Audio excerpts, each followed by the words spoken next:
Hello and good afternoon or good evening. Most likely, since most people are over a few hours ahead of me.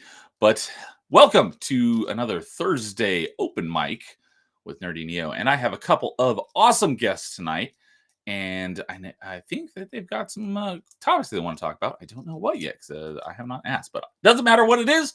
I enjoy talking to both of these fellas, and they were both on top five on Tuesday night with me, where we were ranking our top five favorite video game soundtracks. So let's go ahead and bring on Angry Canadian. Hello and welcome from the far east, or more accurately, I would say you're west, since that's a lot closer than going east, which all Yeah. the way around the globe. Thanks for having me on, man. Looking Hello forward to and good this. morning for you. Yep. Good morning to you too, dude. Yeah, I just got off work. It's 5:30 my time, but glad could have you on again because it's been a while since you were on open mic. Which you had one of my earlier ones. I'd have to go back and look, but if I had to guess, I would want to say It wa September. yeah, probably, yeah. It was because I remember you said you started in June, right? Your Yeah, channel? so right at the end of June. Yeah, so it had to have been, about a couple months after that, 'cause yeah, like you said, it was one of the very first ones, and I've been in it since the long haul. Yeah, I've been having a lot of fun having you on. You're a great friend to talk to. So, and with that, we have another awesome YouTuber who I've become good friends with, DJ Axis. Hello and welcome Hey, what's going on, again. everybody? It's awesome to get both of you guys on my channel twice in 1 week. Yeah, that was a great stream earlier.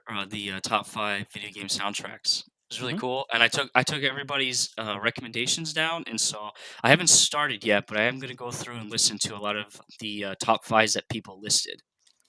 Yeah, I haven't done that yet, Nice. but I will be doing that soon as well. But I did catch because Angry Canadian, you were on RNG on Adam's channel, which I will be on Saturday, and he right at the end, like the last 20 minutes or so, he started asking about soundtracks, and so I tuned out at that time because I didn't want any spoilers. So I went and finished up that stream today. I was like, this is actually a little bit different than what he said uh, when you were on that, but you know. Yeah, a good magician doesn't reveal their hand. Mhm. So, how are you doing tonight, DJ? I'm doing all right. Just a little bit exhausted, like always, but it is what it is. No. Well, hopefully, our lively conversation will help keep you awake.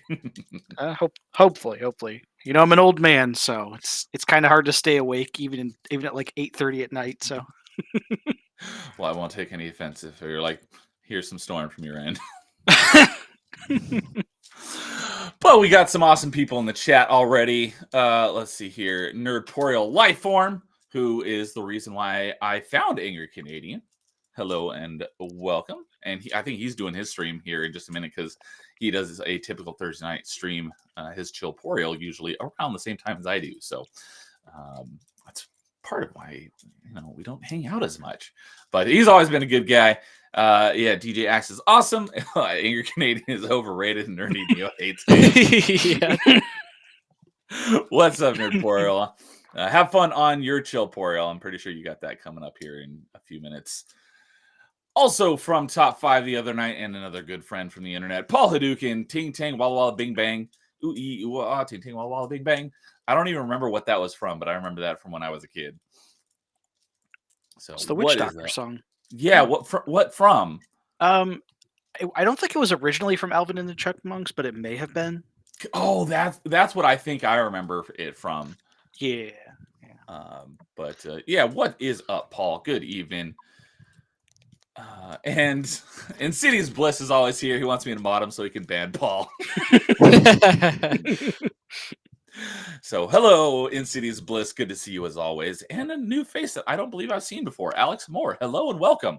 Thank you for joining us. We I got know who he is. He's from another side of YouTube, I guess you could say. So okay. I shared it to some other channels, and yeah, he's from over there.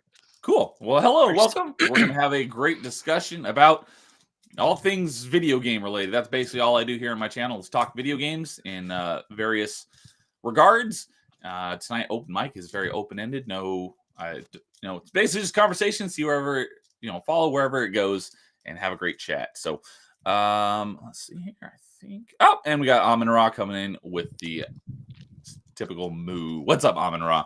Good evening. So, with that, we'll get to our conversation. So, any of you guys been playing anything lately that you want to talk about? I'll go after it, DJ, because mine is related to what I wanted to talk about tonight. Okay. Let me think. So, lately, like just today, I played some Warhammer 40k Darktide with Insidious Bliss and Paul Hadouken, Oh, cool. and it was my first experience with the game. It's actually pretty good. I heard when the game released, it was like in a really rough state. Like there was a lot of bugs to it. Like I think there might be like objectives that you couldn't complete, and it was just generally like not well polished. But apparently the devs went back and fixed a lot of the stuff, so it was pretty good. I liked it a lot, and I'm not even like a 40k guy or anything, and I had a blast playing it. Cool. Yeah, because Darktide 2, is that the one that's coming out soon? And it's kind of like Gears of War-ish? I think Darktide 2 might be on the way, yeah. Because I remember seeing the trailer for that not that long ago. I'm like, that looks pretty awesome. And I went back and looked at the first one. I'm like, oh my goodness, that was like a 360 game that came out like a decade ago. Huh? Darktide's like not that old. It's like way newer than that. I may be getting it mixed up with Year, another a year and a half ago. Another Warhammer game, because I don't know literally anything about Warhammer, but I just know that there was a Warhammer game that's coming out that's like a third-person shooter, and it's the second one, and the first one came out on 360 like a decade ago. So I might be getting mixed up because I don't know much about Warhammer, but having some fun in co-op, cool. Yeah, I did a oh, you know what? I missed someone. What's up, Real Wade Nation? Sorry I missed you, buddy. Hey, bro. Good to see you as always. Oh, and someone who I have not talked to in a while. But Gino, what is up, Gino? So Gino and DJ were on my very first stream ever. So when we were talking about Mega Man, and the anniversary of that is coming up in June, not too far away. But good to see you, Gino. Hope you're doing well. But yeah, I did a test stream last night where I was testing some stuff through streaming to multiple platforms and troubleshooting some chat stuff, and had a fun time getting that stuff figured out. And then I did some more gaming.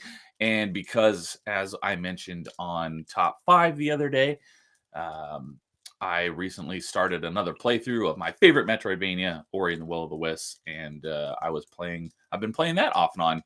Well, not off and on. I've basically been playing that for the most part since I started on Monday night, and I did a couple hours of it on that stream last night, and I don't see him in the chat yet, but he might show up. But my buddy Vanquish AZ, he messaged me about an hour ago. He's like, all right, you convinced me, and he showed me that he bought the Ori collection on Steam. I was like, yeah! Because they are phenomenal games. So that is what I've been playing. I also did start what's called Ravenlock. I'll probably talk about it more on Party Chat on Saturday because I'll have some more time into it. But it is leaving Game Pass at the end of the month, and it's a pretty short completion. It's like a 5 to 6 hour completion estimate. So I've started that, and it's like a higher resolution voxel-based games, kind of like Minecraft, but if you were to like shrink the voxels down so that it doesn't look quite so blocky. And it seems very Alice in Wonderland inspired. And you go into this, you like touch this mirror at the beginning and transports you into like this, basically like the Alice in Wonderland world. And you got all sorts of creatures and you got a sword and shield, and it's a third person, like a light hack and slash game. So I'm not too far into that, but I'll be getting through that for the end of the month. But yeah, that's basically what I've been playing. So what about you, Canadian? So I've been playing 2 different Fire Emblem games, and I won't go into too much detail because I know you're not a big JRPG person. No worries. But yeah, 2 Fire Emblem games. I've been playing. Well, I've been streaming some Sonic games, and what I wanted to talk about tonight is I've been playing through several Castlevania games because I've been trying to catch up on the series. And one of the most recent ones that I finished is Rondo of Blood. and then I started playing Super Castlevania, and I'm almost done with that game, and I can't wait to be done with that game because it's been driving me nuts. Um, but yeah, so that's what I've been playing. Cool. All right. And Cities Bliss is saying that the game that I was thinking of, Space Marine 2, Mhm. which very likely could be the Warhammer game I was thinking of. Thank you for clearing that up. And yes, Nerporial is saying that Hammond Dread Roberts, he's going to be the guest host on Party Chat on Saturday, who I met also because of Nerporial and Angry Canadian. So, but yeah. So yeah, I don't have a lot of experience with the Castlevania franchise. I have played Symphony of the Night once, like in 2016, so it's been a while. It is on the list of games I want to go back and play again. And as we were talking about before we started the stream, I have 100% completed the Lords of Shadow because I am a hack and slash fan. And I've done a little bit of Lords of Shadow 2, and I've done a little bit of Mirror of Fate. But other than that, that's about all I know about the Castlevania franchise. But I know DJ is a big Castlevania guy, and he actually got me to buy the Castlevania, because I already have the Castlevania Advance Collection. I've not played it yet, but I do have that because those are Metroidvanias. However, I wasn't planning on playing the classic ones because they're just platformers. But he did convince me to get the Castlevania Anniversary Collection, which has, I think, 1, 2, 3, and 4 in it, I think. So I'll be playing those at some point as well. And then maybe I'll be able to relate to what you're talking about. But yeah, Angry Canadian, you mentioned Rondo of Blood on top 5, and apparently it's got a really good soundtrack. Yeah, man. When it comes to Castlevania, I just got into it, the series. I just got into it last year, and I've been just blown away by the games. Like everything I've played, it's been excellent to really good. I haven't really played a bad game where I want to you know, break a controller or something. I've been really impressed. I don't know how I've gone 20 years and slept on it. You know, like just not seeing anything Castlevania related until Smash Brothers for the Wii U when they put Trevor and Richter into the roster. That was like the first time I ever noticed about Castlevania. So going through and playing the games have been a true joy and delight. And yeah, the anniversary collection and the advanced collections is really nice to have. I'm trying to get physicals of them because I don't want to have like just digital of everything. But those physicals are quite a bit of money nowadays, especially like trying to get them here to Japan. They're even more expensive. But what's really annoying about them is I was telling you before the stream started, on Xbox they're having a sale for Castlevania games, and the anniversary and the advanced collection are on sale, but those collections never go on sale on the Switch. And I only want to buy. I have the anniversary on Switch, so I want to buy advance on the Switch as well. So it's like it's just annoying. Like I need to get this on a discount because it's like $3 right now on Xbox for both of those collections. So Yes, Nintendo stuff doesn't go on sale very often. no, they know how to hold the market on that. So DJ, you're pretty well versed in the Castlevania franchise. What are your tops in that franchise? I mean, it's a pretty easy pick for me. For the like the more linear, like action adventure Castlevanias, Castlevania 3 is definitely my favorite. That was the But last one on NES, right? yes, that was the last NES, like the 8-bit version. Um, there's some other good ones too. But then obviously my favorite Metroidvania one is Symphony of the Night. It's just I played through that very recently on Twitch and got 206%. So like both castles were fully completed, and I even got a few of the rare drops, not all of them, but most of them, just to show off to show that off to my audience, and even showed a couple of speedrun tech like shield dashing, and I think I showed something else off too, and now I can't remember it for the life of me. But I showed off a couple of like the exploits you can do in the game as well.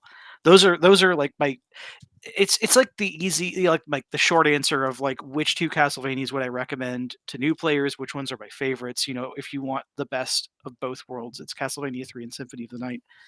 But I mean, there's good Castlevanias like um even if I don't think they're the best, like it's hard to pick a bad Castlevania, honestly.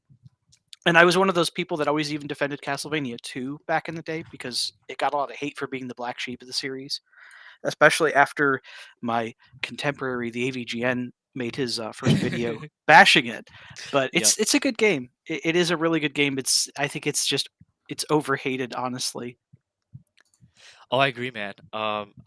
I played 1 through 3 back to back, and Hmm. I really enjoyed 2 because I just like the adventure you're going on, the traversal. There's XP, so you're leveling up. You can find powerful weapons pretty early on in the game to help you out. Yeah, some parts of the game are really easy. Like you could cheese like every boss in that game. Hmm. And then of course the obscure thing that he mocked was like you got to get that item and go crouch by a cliff on this one specific pixel, and then this cyclone will come and take you away. Like, yeah, of course that's like something you can only find in Nintendo Power at the time, but I don't let that destroy my experience with the game because the rest of the game is really cool. I know he didn't like the changing from daytime to nighttime. Yeah, that does get annoying after a while, but I don't know. I like the music, right? So like the Yeah. music when you're playing during daytime is like very like relaxing per se, and then when you get to nighttime, it becomes more stressful because all the enemies are stronger too. So you Hmm. got to watch out. So I enjoyed Simon's Quest a lot. I really enjoyed Hmm. it, even though I had a guide, so I was following like a guide on how to play it. I still enjoyed it, even though there were a couple challenging moments because you have to collect those garlics too, which is really funny, and you have to like they're like currency in the game, and you need to make sure you don't like overspend them. I think a couple times so you can get the right It's item. hearts are currency in that, actually, because Oh, normally that's like right. Sorry, the heart. yeah, in Yeah. normal Castlevanias, hearts are like your weapon energy, but in Castlevania 2, hearts are your money. That confused the heck out of me when I first played Symphony of the Night. I'm like, why am I picking up these hearts? I'm not regaining health. Yeah. Yep. It's a Castlevania thing. Yeah, because that was the first Castlevania I ever played. So Yeah. um, I was like, wait, that's weapon energy? That Mhm. makes no sense. So I actually found like it's not a new game, but I didn't even realize there was a game. Did you know there was a Castlevania game for the WiiWare? If you remember the Wii days, the Hmm. virtual like it was like their I don't know what you would call it, like their eShop games. So like you Oh, could I only know what buy. you're about to mention, but go on. Oh no! So yeah, I there's a game out there called Castlevania: The Adventure Rebirth, Rebirth. Yep. and I actually downloaded it and I started playing it just for fun. Um, I actually don't mind it, but I'm kind of curious now what your thoughts are on it. I'm mad that I've never played it because like I had a Wii at one time, but I never bought any of the Rebirth games because they had Castlevania: The Adventure Rebirth, they had Gradius Rebirth and Contra Rebirth, and I wanted to play all three of them, but I didn't end up playing any of them. Um, I've heard that Castlevania: The Adventure Rebirth it's a bit different because it's actually supposed to be a remake of the first Game Boy game, Castlevania Adventure, and That that's makes why a it's lot like of that. sense. Yeah, Yeah, that makes a and if lot of sense now. yeah, and if you haven't experienced the Game Boy games, they're similar to the old style Castlevania games where it's like a linear stage and you like um you just go from one end to the next, you fight a boss, then you move on. It's a very like linear action adventure type game. But there's just weird things about the Game Boy games that are a bit different. Like in the first one, you get like a projectile that comes off the end of Simon's whip. When you get like his best, like you can power up his whip, and then like the best version like shoots like a fireball, but you lose it if you get hit, which is very un-Castlevania. So Yeah. it's an odd game to be sure. Yeah, that make because when I was looking up Rebirth, the main character is Christopher Belmont, and I was like, where have Yep. I heard that name before? And then I looked and I was like, oh, it's from the Game Boy game, so Hmm. that makes a lot of sense now. Yeah, yeah. So that you can find it online really easily, especially the other ones too, Contra and what was it? Gradius Got or Gradius, Gradius. whichever you choose to pronounce it. Yeah, I would definitely give it a shot, man. It's really easy to find online and have fun with it. Yeah, I'll probably play them through RetroArch because I've always wanted an excuse to check them out. And as I said, I had a Wii, but I never got them off the Wii shop. And well, you kind of can't do it now. Like the only way to play them is like, emulating or like buy someone's Wii where they actually bought them off the Wii shop. Yeah, yep. Speaking of Contra, with the recent release of Operation Galuga, have either of you checked that out at all? I've seen videos of it, but I haven't played it yet myself. I'm not a big Contra fan, so I don't really have an interest in it. I've tried to play the games. I can't get into them. I played or not the original Contra, but whatever the one was on Xbox Live Arcade, and I still need to go back because I got pretty good at it back in the day. There's one achievement left that I still need to get for beating the game with, I think, only using one continue. I got really close, but I haven't played it in like a decade. But I prayed. I played the Operation Galuga demo when it dropped a few weeks ago, and I really, really liked it. It's from the little bit that I played, it's basically like the first two levels, like just remastered with better graphics. From what I remember playing a long time ago, I really liked what I played. So eventually, when that goes on a good sale, I'll probably pick that one up. Yeah, same. It looks interesting. I am a big Contra fan. I played the original on the NES. I played Super C. I think I might have played one of those in the arcade too, and then of course Contra 3 on Super Nintendo.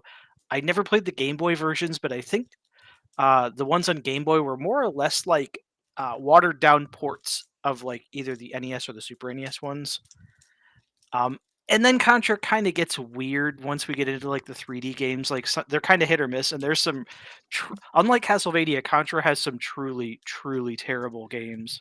Was There's that some one from, really like, bad Contra games. like 3-ish years ago? I think it was like Road Core or something like that. Yeah, it's I heard Road that one Core was is terrible. absolutely horrendous. Oh It's- no. I haven't really played bad. it, but I remember hearing nothing but that it was garbage from everyone, except for Yeah. one person that I follow. It's like, oh, I really love this game, but I don't think he was like a hardcore Contra purist. But he liked the game, but he was the one and only person I heard anything good about that game from.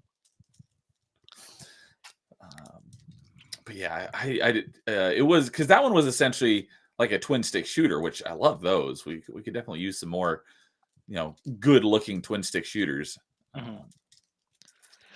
It's funny you say 3D Castlevania games are not as bad as the Contra ones, because I have yet to play those games. They're a little bit hard to find right now. Have you played them? Like, have you played? 3D Actually, I should ask. Castlevanias? Yeah, Yeah, I played a like couple of them. PS2 era. Castlevania What's that one 64. called? I played CV64. It's awful. And yeah, Yeah. and even that other version, I think it's like Lord of Darkness or something like that. It's supposed to be Legacy like of a Darkness. Legacy of Darkness. It's supposed to be better. It's not better. It's still bad. Castlevania on the 64 should never have happened. It was horrendous. I think that I remember seeing it in Nintendo Power back in the day, and I think that was literally like the first time I had ever like heard of or seen anything from Castlevania, and I was Mhm. like, "This doesn't look very good." Mm-mm. So, but that's basically all I ever saw or heard about it. So I've never heard anyone talk about it. But it sounds like I was correct in my assumption that that was not a very good game. Yeah, Fun it's fact: they just discovered a secret code for Legacy of Darkness, like after 20 plus years, where you can unlock every character in from the title menu. If you do like a button combination or whatever, hmm. you can unlock every character in the title menu. So people are still playing it, I guess, or they were mining for it and they found it, even though they're Interesting. not like great games. It's like, what was that? Homefront a couple years ago. They found that the entirety of, I think, Time Splitters 2 existed within Homefront. One of the devs like snuck it in there, and even he had lost the the key or the code or something you needed to unlock it. So like the community was like trying to brute force figure out like what the password was or whatever, and they unlocked it. And you can, I don't think you can like save within it. So once you launch it, you lose all your progress once you're done. But you can play the entirety of Time Splitters 2, I think, within Homefront or Homefront Revolution, one of those two games. Nice. So one of those crazy video game stories that's just like that's nuts. The two PS2 titles is Lament of Innocence and Curse of Darkness. That's Uh, the ones. Yeah. I never played Lament. I've heard it's okay, but I have played Curse of Darkness, and I actually thought that one was pretty good. Yeah, I'm looking forward to that because I listened to the soundtrack and the soundtrack is amazing. So I would imagine the gameplay like feeds off of that. So It's pretty nice. It's it doesn't feel like Castlevania to me, so I have to kind of like excuse my biases. when I play some Castlevania games, that they're not going to be like a traditional Castlevania experience. But for what it was worth, it was an enjoyable game, and I kind of want to play. Like I never finished it, so I do want to go back and finish that game. I heard. I'm watching this like 8 hour long Castlevania like retrospective, Mhm. and the guy talks about how in that game in particular, it feels too open. Like too empty. Sorry, it feels too empty. Like the world Oh is yeah. huge, but it's like really empty feeling, and that's like one of its flaws. Is just Mhm. they could have filled it out some more, but they didn't. Or even made some of the maps a little bit smaller, because there is a lot of empty space in rooms, and there's not really like a whole lot of monsters or props or like any reason for them to be that large. I I can't wait. I'm gonna. I don't know if I'll stream it, but I'll let you know if I ever do start playing it because I'm very excited to try that game. And it I looks like Insidious was he knows everything that I'm wondering about. Homefront Revolution is what I was right, just wasn't sure which one. Apparently it was Homefront Revolution. Now I am curious. What did you ever try, and what did you think about Judgment? Judgment. Oh, the This is Castlevania Judgment. yes, That's the fighting game, isn't it? yes, yes. I've never played it myself. I think I watched Maximilian Dude play it, and it's something else. it's Yes, yes. it's an experience, to be sure. Yeah, but it's funny because like I said, I listened to the soundtrack of it. The soundtrack goes really hard, but when I see Mhm. the gameplay, I'm just like, I don't know if this works. The art style is different, and then there's like, yeah, it's a fighting game, and yeah, I that's another one on my wish list to try. So I'm trying to find people that have played it just to hear like their firsthand experience with it. Yeah, I wish I had some stories to tell, but I've never played Castlevania Judgment. Unfortunately, I do want to now. I've never even heard of that one. Yeah, it was okay. So basically, the guy that spearheaded a lot of the Castlevania games, Igarashi, when the Wii came out, they wanted to make a Castlevania game that used the Wii motion stuff, right? The movement of the Wii stick and whatnot. So they decided to make a fighting game, a Castlevania it's not Street Fighter because it's like 2D because there's more like three-dimensional movement to it. So I guess you can. It looks More similar like to what Tekken. Tekken or Budokai, like Dragon Ball Budokai type, like arena battle, I guess. Mhm. Yeah, Tekken. That's right. Tekken is arena. My bad. Yeah. So, so it didn't like do really well when it first came out. Like, it got dunked on pretty hard.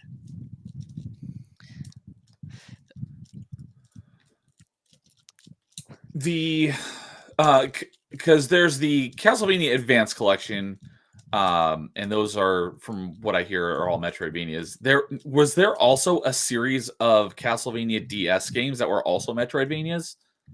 Yes. So yeah, there was three of them, and I actually wait a second. I'm pretty sure one of the Game Boy games was Metroidvania esque as well. But yeah, the DS games were they were Metroidvania style. So because there's no collection of those ones yet, right? I have No, not seen one. sadly no, and they're the most expensive Mhm. like games on the aftermarket. They're insane. Um, for example, so there's 3DS games. The third one, which would have been like the last one, it didn't sell the most, so naturally it's gonna have a big scarcity problem. So that one goes for like quite a bit of money compared to the other two. And what makes it unfortunate is I guess all three of them are really good games. So on That's what top I've of heard. scarcity, they're like really good games. So I don't know. It'd be nice if they made a collection with those three included. I don't know how they would swing it on the Switch, because there's when Not it comes enough to the screen DS, space for two screens. yeah, when it comes to the DS, the bottom screen was the map, so you can always see where you're at on inside the castle or the environment. But sometimes if you're doing a boss fight, you would have to use your stylus and do like these. You'd have to trace these runes on the screen. So that, which a lot of people don't like that in the game because they thought it took away from like the experience a little bit. So if they could like maybe remove that from the game and then just like find a way to keep like a mini map on your screen while you're playing. Maybe they could swing it on the DS. I don't know, but I don't think we'll ever see that unless Nintendo makes like a dual screen system again or something. Mhm. Yeah, I know that that's been from what I hear, it seems like that's a pretty requested like collection that people would like to see. Um, that would make sense. Although for non-Nintendo systems, they definitely have to do some altering for how the heck they would do some of that stuff, or maybe they just get rid of like the tracing in its entirety, unless it was that integral to the game. Yeah, I haven't had a chance to play them yet, so it's only through videos. And what I've seen is it looks pretty straightforward on what they can do. Even like menu navigation, you have to use a stylus, but you can just swap that out with just pushing buttons, right, to click in and out of menus. Mhm.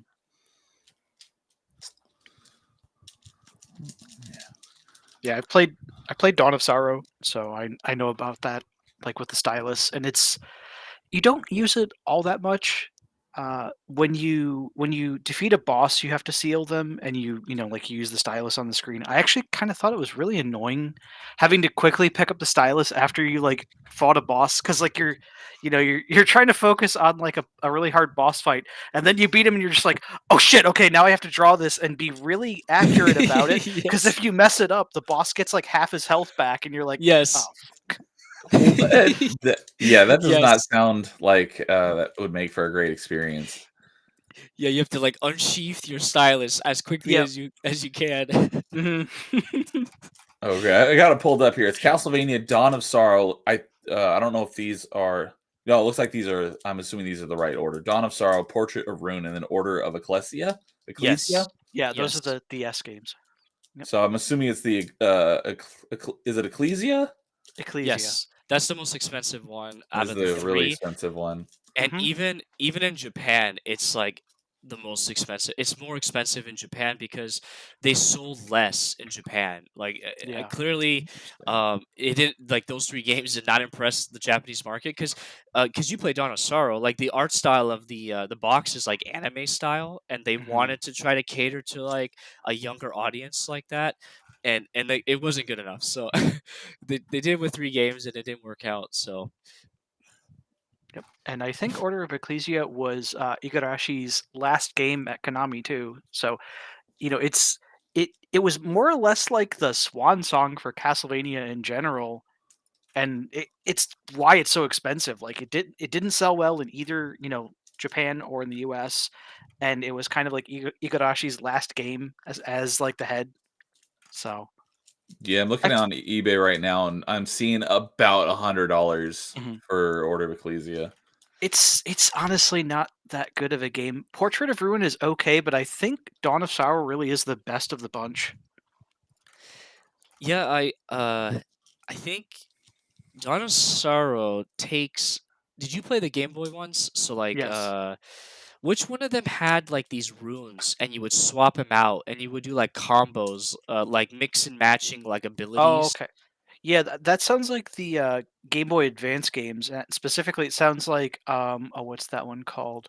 Is it Aria Cir- Sorrow or c- Curse of, or I think it's Circle of the Moon, actually. so the Or first one? Okay. yeah, the first one, because you get tarot cards, and you get like I think there's like 2 rows of them, and depending on what the top row and the bottom row, because one of them is like the 9 planets, and I can't remember the other one, but like depending on which 2 tarot you have equipped, it'll like change your main character's like he'll get like different abilities because I think one's like an active and one's a passive, if I Hmm. remember correct. And was that, if I'm remembering correctly, was that implemented in Dawn of Sorrow as well? Because I know a lot the DS games had elements from the Game Boy Okay. games S- implemented. s- So another game in that series was Aria of Sorrow, Oh, which was the first one with Soma as the main character, and that's Aria one of the other and ones Dawn I of was Sorrow. thinking of. Aria of Yeah, Sorrow and Dawn of Sorrow have Aria similar and names. Dawn play very, very similar to one another, and those are the ones where Soma will if you it's kind of random when it happens, but if you fight a certain like multiple of a certain type of monster, eventually their soul will release and he'll absorb it, and he can gain like a bunch of different either passive or active abilities depending on the soul of the monster that Soma like absorbs. Okay. Yeah, it was okay. So it was Aria Sara. Okay, cool. Yeah, I'm looking forward to whenever I get my hands on the advanced collection. I'm gonna try to beat the anniversary collection and then go to the advanced collection and try those Game Mm. Boy Advance titles because they look they look visually appealing and the music hasn't been too bad, I guess, listening to them. So Mhm. It's definitely a step down from, like, the NES and even the Super Nintendo music, but some of it really isn't that bad.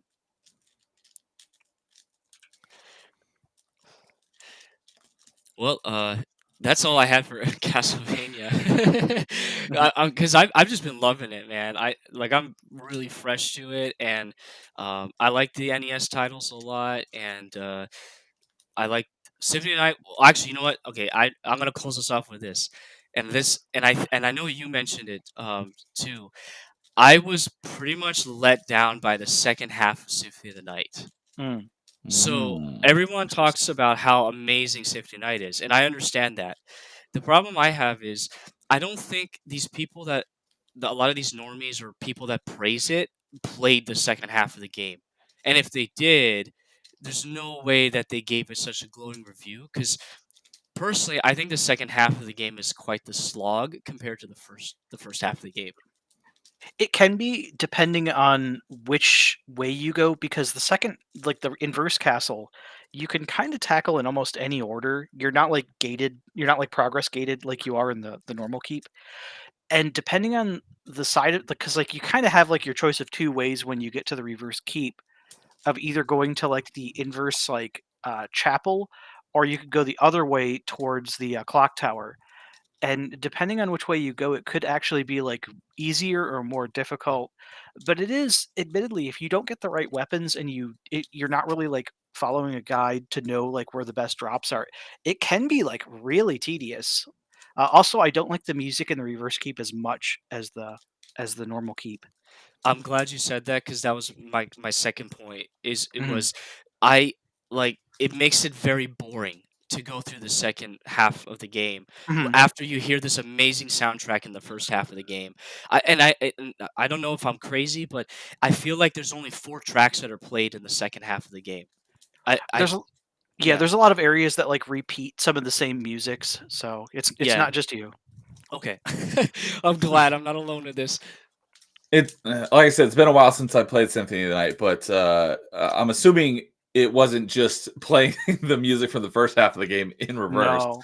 No, it was all different music for the reverse keep, except for the castle keep, like the very top of the castle where you fought Richter in the normal castle.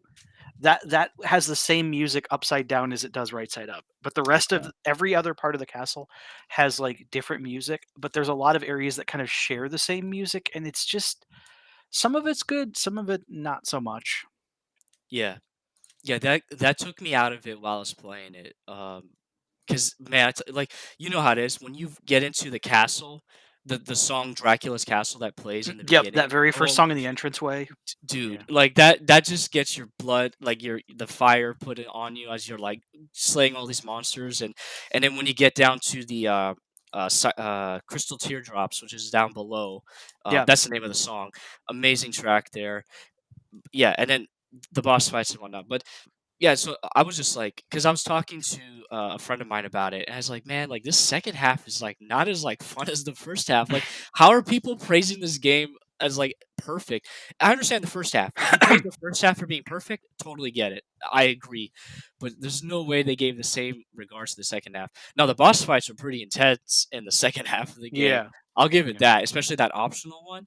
Um, but besides that, like actually, I'm actually curious. Have you played the Sega Saturn version, or N have you at least heard of it?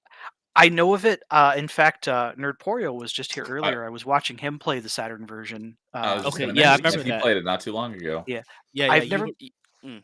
I've never played the Saturn version myself. I know the differences, and it is kind of like the definitive version to play, just because of like the extra characters. Like you can play as Maria in that one, and there's I think like three. They're not very big, but there's like three other areas that aren't in any other version of Symphony. Yes. Yeah, that I told him about that because I got a random news article and they said that some modders were able to combine the translation hack for Sega Saturn with the I guess with the Sega Saturn ROM, Mhm. the English one or whatever, and they were finally able to get them to work because I guess for the longest time they were not able to get them to work. And I told Nerporo, I was like, "Yo, you should play this now, and I think you'll really enjoy it." So I'm gonna be playing that, but I'm gonna be playing it a different way. I haven't decided on when I'm gonna stream it, but I'm gonna be playing that entire game as Richter. So Oh, nice. I'm gonna do the hard mode, which is play as Richter. So that should be pretty interesting. Nice. Yeah, I think there was an achievement for that on the 360 version. After you beat it, you unlock Richter. Although Yep. the Richter playthrough was like super short. I don't remember why, but I remember that part was like a breeze. But that's supposed to be the harder part. Well, Well, it's easier and it's harder. The reason why Richter's playthrough isn't nearly as long is because Richter starts with all of his upgrades, like all of his mobility stuff, where Alucard has to earn his. Hmm. And Richter kind of does like he has more consistent damage than Alucard. It may not be as high as Alucard when you get like his best equipment, but Richter's like whip kind of does more consistent damage to enemies and bosses. So it's a bit easier to rely on like how long it'll take to finish a boss. A lot of Richter's sub weapons, when you use like their like item crash, like Hydrostorm or like Holy Cross, absolutely shred things because yeah. they're like screen wide, like Okay. nothing can dodge it. So that's why. The only Okay. thing that sucks though is his mobility, because he Mhm. can't transform into a bat or a wolf Yeah. or whatever. So, which is funny because I think I played through 80% of the game and up to the point where I was in the inverted castle, and I didn't know about that super jump that you Mhm. can do. And I Oh was yeah, like, Richter's "Where always was this? I could have used this super jump the entire time." good. Yes. So I don't know when it'll happen, but I'm looking forward to trying the Sega Saturn version as Richter, which actually on the PlayStation Collection one, I don't know about the 360 one, Neo. If you punch in Richter's name as a file name, you can play the game as Richter. From the beginning. Yes. Mhm. Okay. I I th- don't I know if if that works on Xbox or not. Yeah, I know with the original PlayStation 1 version, you have to finish the game first, so you have to have like a clear file. It may be like that for the Xbox version I'm as well. pretty sure that's how it was on 360. Okay, Okay. that makes sense then, because that means the PlayStation Collection is like just a special version of it then. Okay. Mhm. Yeah, so like I said, I love Symphony of the Night, the music, but just I was a little bit disappointed with all the praise that it got for especially including the second half of the game. So I'm glad that you mentioned it on the top five stream because I get a little I feel like I was alone in this world, this Mhm. dark world. You know what though? You do have to understand that like when the game came out in like 97, it wasn't the first Metroidvania because we had stuff like Super Metroid at that point, but we didn't have like Metroidvanias like we do nowadays. Like we There wasn't much nowadays we to just take compare it it for with. granted how like runneth over our cup is in Metroidvania. But in 1997 we didn't have that many. So like that was the first Castlevania to ever do something like that. And even though the reverse keep is a bit of a cop out because it's literally just the same map with like new monsters and such, it was still like it added a lot to an already pretty long game by 1997 standards. Like, so just you really have to like look at it for like other games that were out at the time. And I mean, this was also still like it wasn't um it wasn't like a PlayStation launch title, but it was still pretty early in the original PlayStation's like life cycle, because I think PlayStation was 1995 when it came out. So for something like that to hit shelves in 97 and to just more or less like revitalize a genre or add to an already or just a burgeoning genre at that point is Yeah. really saying something. Yeah, Oh, that's a good yeah. point. No, I completely get that. When I try my best when I play these games to remember the mindset of people back in that time Mhm. period, and yeah, I totally understand that. Like, man, '97, like, what a time to be alive with the games you mentioned in this game. Um, Mhm. for Neo, who probably doesn't know, you have to correct me on this, DJ. Either one of the Game Boy games or one of the DS games has a similar mode. It's not upside down. It's more just inverted, like mirrored. It's more of a mirrored castle that you go through. Do you remember which one that was? Oh man. No idea. Because I was trying to look it up real quickly because I know he has the advanced collection, and I'm pretty sure it's one of the Game Boy games. I think it is one of the GBA games, but I can't remember which one it is for the life of me now. While you're looking that up, I'm gonna say, "What's up, CLS Studio? Good evening, good to see you." And BD Jake is coming in saying, "Like the stream, nerds. I'll catch it later. You guys have a great stream. Always good to see you, Jake." So when you're saying Game Boy games, are you referring to Game Boy Advance, or were there actual original Game Boy Castlevania games? Oh, sorry. Yeah, I need to be more specific. Game Boy Advance games, one of them, I believe, has a mirrored castle in it. So you go through it Okay. normally, and then there's a point where you can do a mirrored version of it. Now there are Game Boy, like the original no colored console Okay. version of Castlevania games, and there's a 3 or 4 of them. And like he mentioned it earlier on in the stream, they're kind of odd because, uh, yeah, they play nicely like the NES titles, but some elements of them just feel kind of off, like he Mhm. mentioned earlier. So I think Dracula, or excuse me, Castlevania Legends is probably like not the best one out of the 3 for the original Game Boy. At least that's what I've seen online. Mhm. I actually Uh, think Castlevania Adventure 2, Belmont's Revenge is really good. Like that, in my opinion, that's probably the best Game Boy one. But this is just my own biases talking. well, like I said, I'm almost to that point where I'm gonna try those Game Boy games. I'm looking forward to that. It's Mhm. weird that I don't know. I don't think the Advanced Collection has it, but they didn't include Legends in the original like Anniversary Collection. Hmm. So I guess, and I think they didn't include it in the Advanced Collection. So the only way you can play it is obviously through emulation, or Mhm. if you're like me, I have access to the Japanese Nintendo Switch Online, and it has the Legends game on their Game Boy.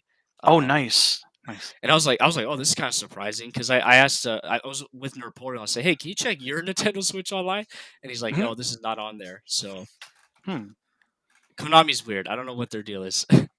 Yeah, I know a lot of people like to dunk on Konami, especially when they kind of switched over to like stuff like pachinko games, but they have been kind of trying to like put out a lot of like collections, like Contra, Castlevania, like there's a Gradius collection and stuff like that. TMNT.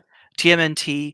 I mean, like I thought they were even like talking about redoing the Metal Gear Solid games, and I know there's a lot of people that are already not looking forward to that, but I mean, at least they're trying something. It's better than them like just sitting on franchises doing nothing with them. Yes. Well, I mean, I don't know if you would agree. Would you want them to make a modern Castlevania game, like revitalize it, I guess, or because Um, they did that. It's not Konami, but Mega Man came back with what, Mega Man 11 after 11 how came yeah, out many a few years? years Like, ago. I that's heard it was yeah. really good. I haven't played it yet though. yeah. Yeah, I've heard good things about Mega Man 11. Would I want Konami to? I guess it would depend on like what they were going to do with it. Like Like, what style of game it was. yeah, I'm assuming you're talking about maybe like a Symphony of the Night 2 rather than like a Lords of Shadow 3. Yeah, I Yeah, wouldn't yes, mind yeah. if they Yes. did some sort of return to form for Castlevania and they were genuine about it. Like they were doing this basically for fan service. I would be all for it, of course. What I mean, what hell, are I just want them to port Symphony of the Night to Steam. That's all I Oh want. my Is it gosh, not I'm on just yes. like Steam? Konami, Yeah. please. Or even Switch, yeah. Yeah, just port it. I don't care if It's it's the Dracula X Chronicles again. Just give me some Symphony.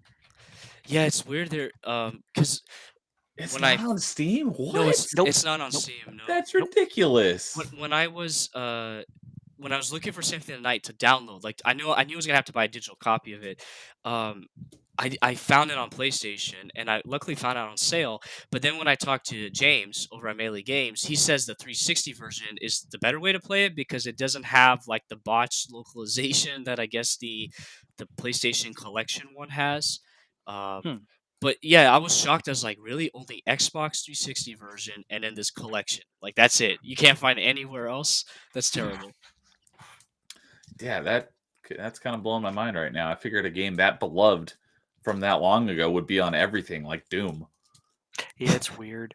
I mean, as I've complained about already, I wish they would release the Rebirth series, and they could even just release it as like all 3 games in one on Steam, and that would be a day one buy for me, just to support like those games that more or less died on the Wii Shop. Yes. Yeah, I'm having fun playing it, man. The music is amazing, It and is. It's really good. yeah, it's like the music as well as like the environments, like the Mhm. colors and the textures or whatever, and like it's a solid game for like a Mhm. WiiWare game. So I've been blown away by it so far. I was gonna ask you, unless Neo's got something he wants to add. I got some stuff, but go for it. I am curious because Igarashi he made like he crowdfunded some games, right? That's what I was Mhm. going to start asking you guys about. Okay, I have not touched them. I see them everywhere though, and I'm very tempted on trying them. But I think one of them, the art style, kind of turned me away. Gameplay wise, how would you rate them? The All the question is, Bloodstained games? yeah, which Bloodstains are we talking about? Because there's the Bloodstained Curse of the Moon, which is basically a callback to the original Castlevania as like Yeah. an 8-bit action platformer, which DJ is very well versed in. Mhm. And then there is basically the spiritual successor to Symphony of the Night, which is Bloodstained Ritual of the Night.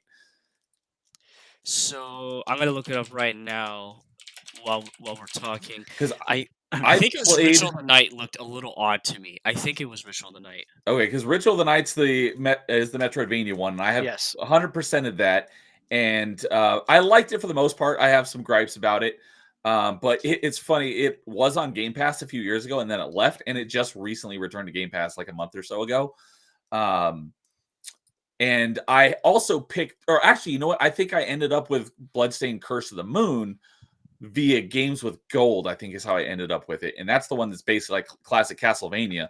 And I actually ended up playing through it in its entirety in December as part of the 12 Days of Christmas, and DJ was there coaching me through it because he's well versed in that game. Nice. That was very fortuitous, and he was helping guide me. And I actually have that. I'm going to pick that back up here as one of the games I'm going to work on completing here very soon as well, because it takes 3 or 4 playthroughs to get all the achievements, because you have to It does, like yeah. you have to do like one playthrough where you like collect all the like companions, then there's one where you have to ignore all of them, and there's one where you have to like sacrifice all of them or something. So I've Yeah. done one playthrough. They're not very long. I was only going to play like a level or two, and then I ended up just playing through the whole game because I was actually enjoying it for the most part. And then I do not have Curse of the Moon 2, but it goes on sale often enough for a few bucks. I'll probably pick that one up at some point too. Have you played Curse of the Moon 2, DJ? I've played all of them. Okay. So I was waiting for you to get my opinions on these. So, Ritual of the Night, I think, despite its like strange art style, it is a really good game. And I would say, like, if you ever wanted a Symphony of the Night 2, I mean, Ritual of the Night is kind of as good as it's gonna get until Konami proves me wrong. Prove me wrong, Konami. Just prove me Yes. wrong, okay? I'm begging you. But it It's- is a solid game. It's really long too. Like the castle in Ritual, there's no inverted castle, and they made up for that by just making the castle way, way, way bigger. I And think 100% took me about 60 to 70 hours. it's a Oh my long game. goodness. Yes, That's it is. insane. It's a properly long game, and it's sort of like every complaint you addressed about Symphony has been remedied in some way in Ritual.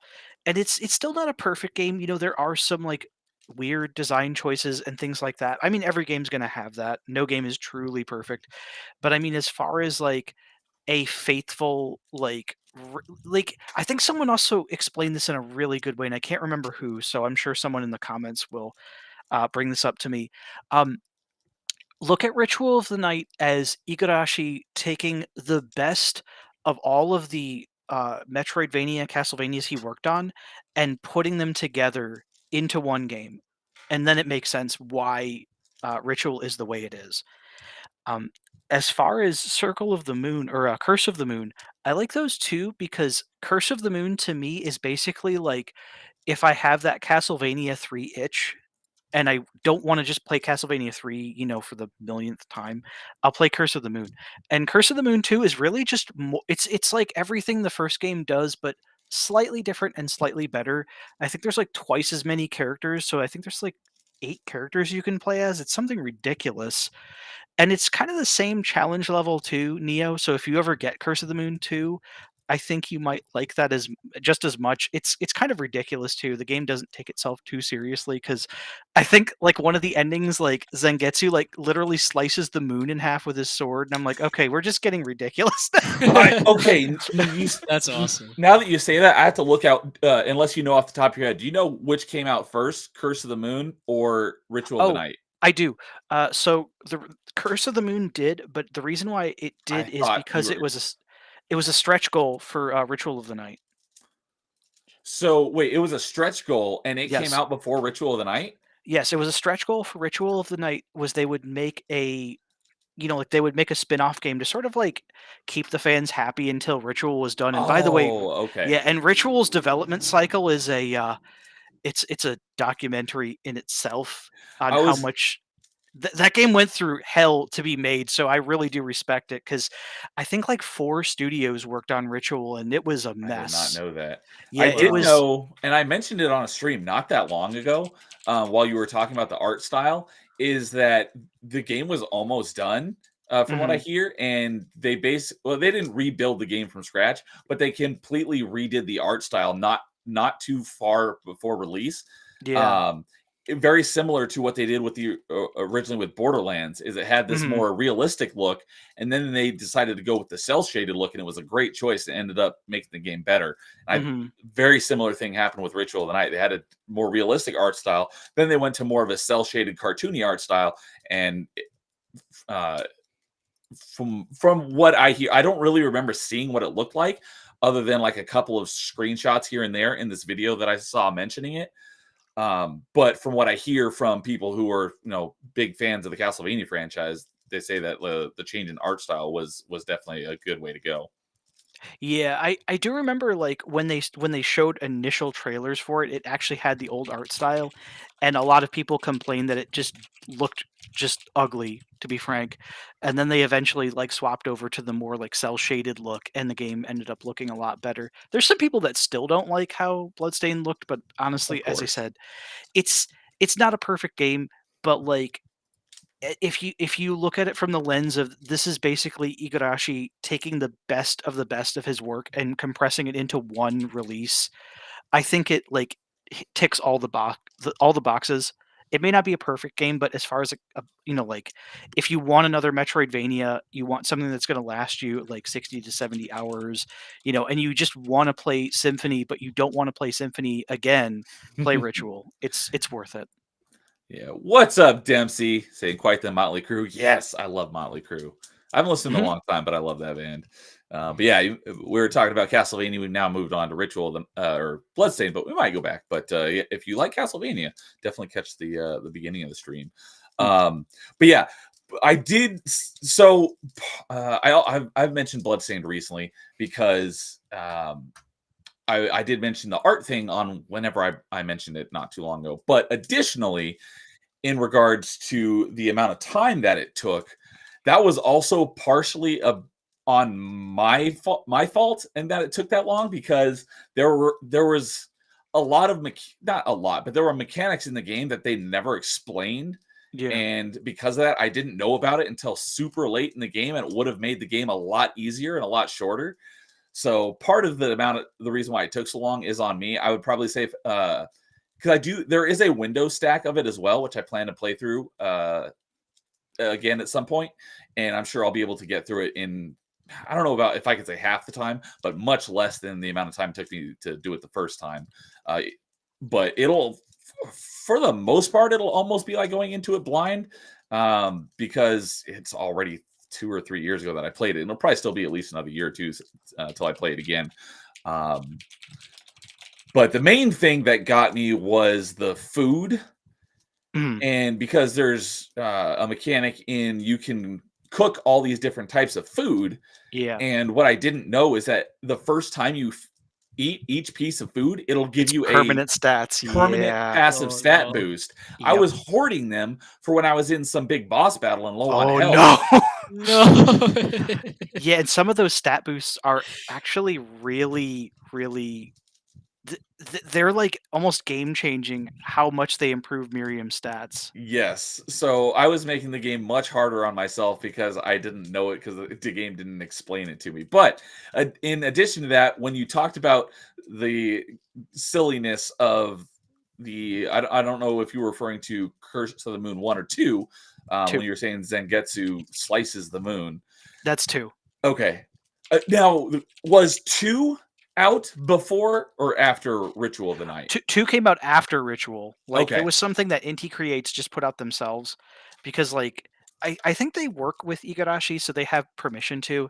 And like they're still doing that with Blaster Master. I think they just a couple of years ago they put out Blaster Master 03, which I still need to check out. Those are Yes. also good games, by the way, so check those out.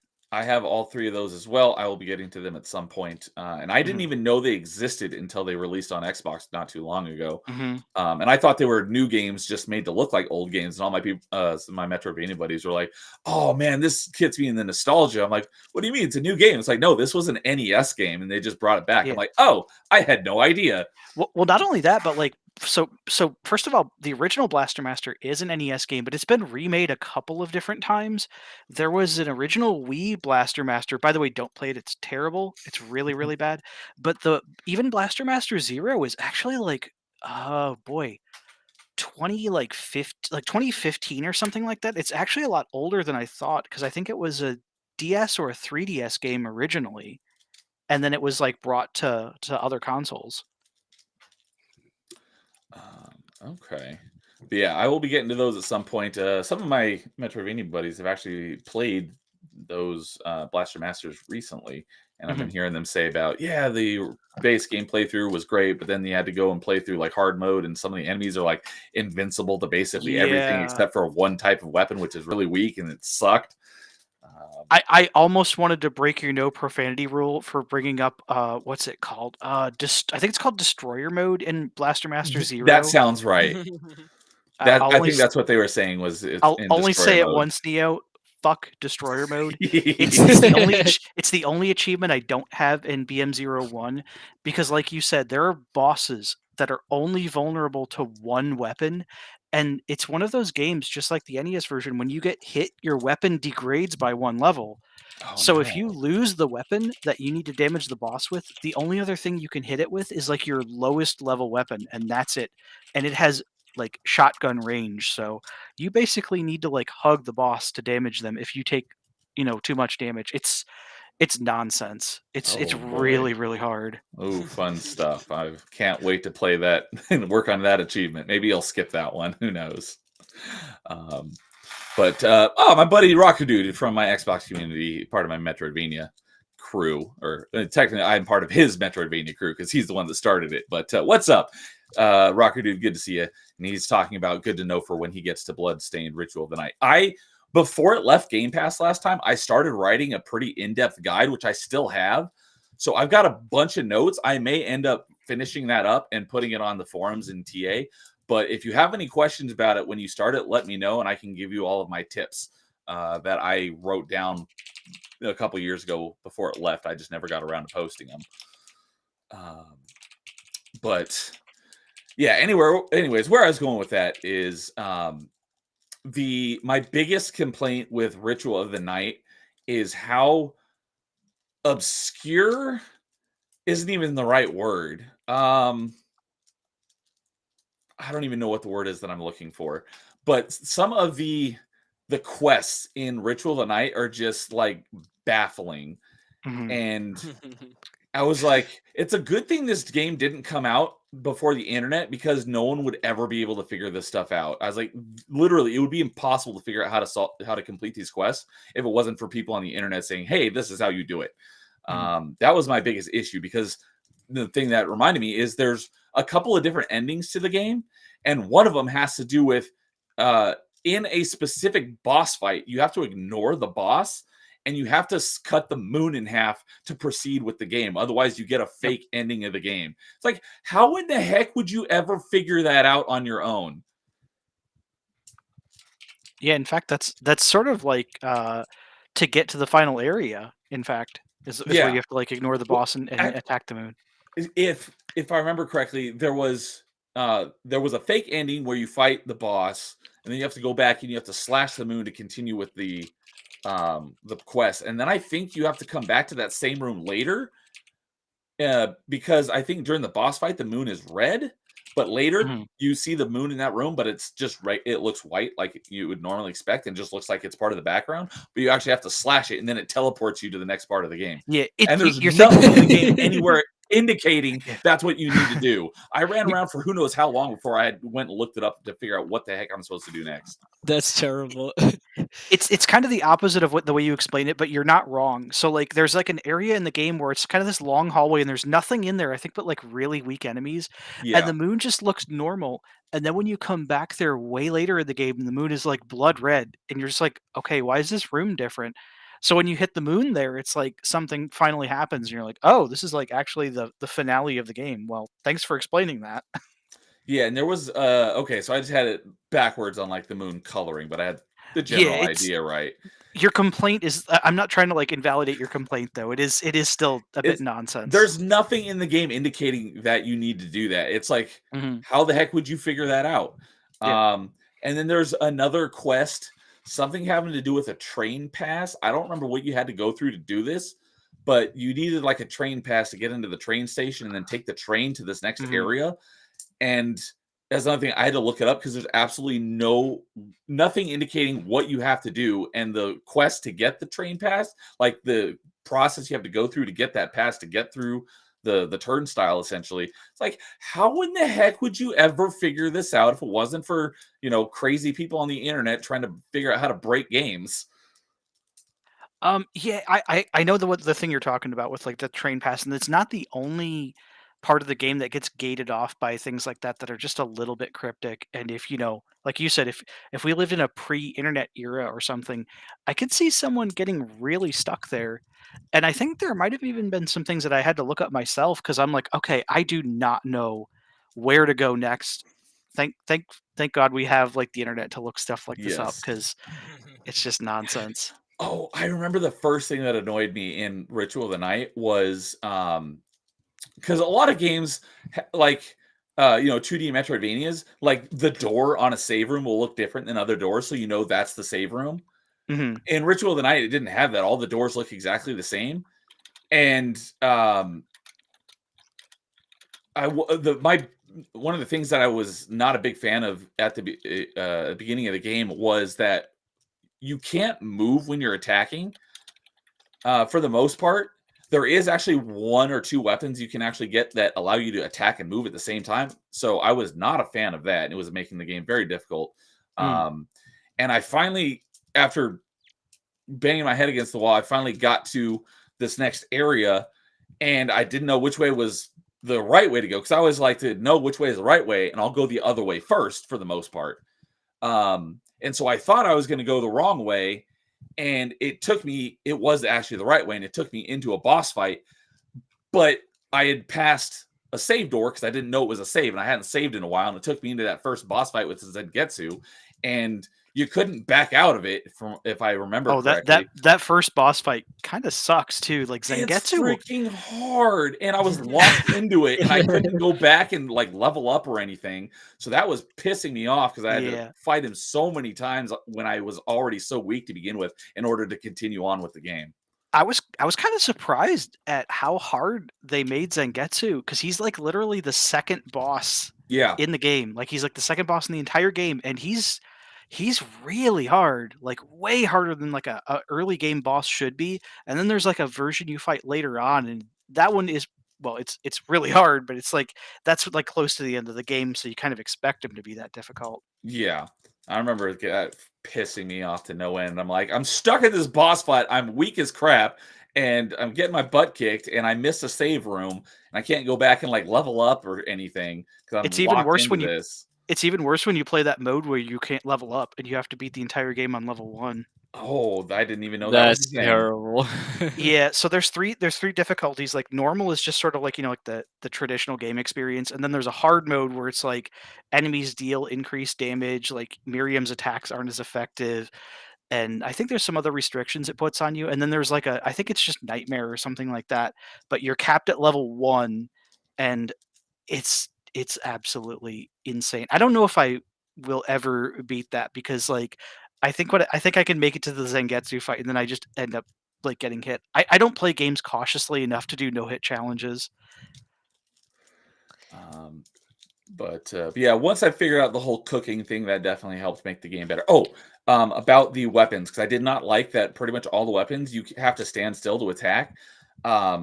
One thing that I looked into was if there were any weapons that you can move and attack at the same time, and there was one. I forget what it's called right now.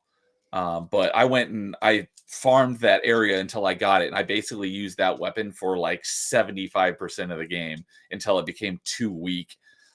I Um, think I know which weapon you're talking about. So we're you still talking get about it? Ritual, right? Yeah, Ritual of the Night. I remember Okay. it drops from these like clown type enemies. Is it that, like, wind blade or whatever? It has, like, when you swing, it has, like, a sort of like a very light blue, like a teal, like, slash, but you can Yes, move and swing at the same time, and it's not very strong, but, oh, man, I on my first playthrough, I did what you did. I'm like, "Okay, I'm way too slow. I hate sitting still to attack because it leaves you open. exactly. I want that sword," and I basically used it until it was, like, so weak you had to switch it out. Exactly. I use it for most of the game once I got it because Mhm. it's yeah, like you said, it's not very powerful, but it hit you one push of the button, it's really fast and it hits multiple times per swing. So that got me through a good chunk of the game.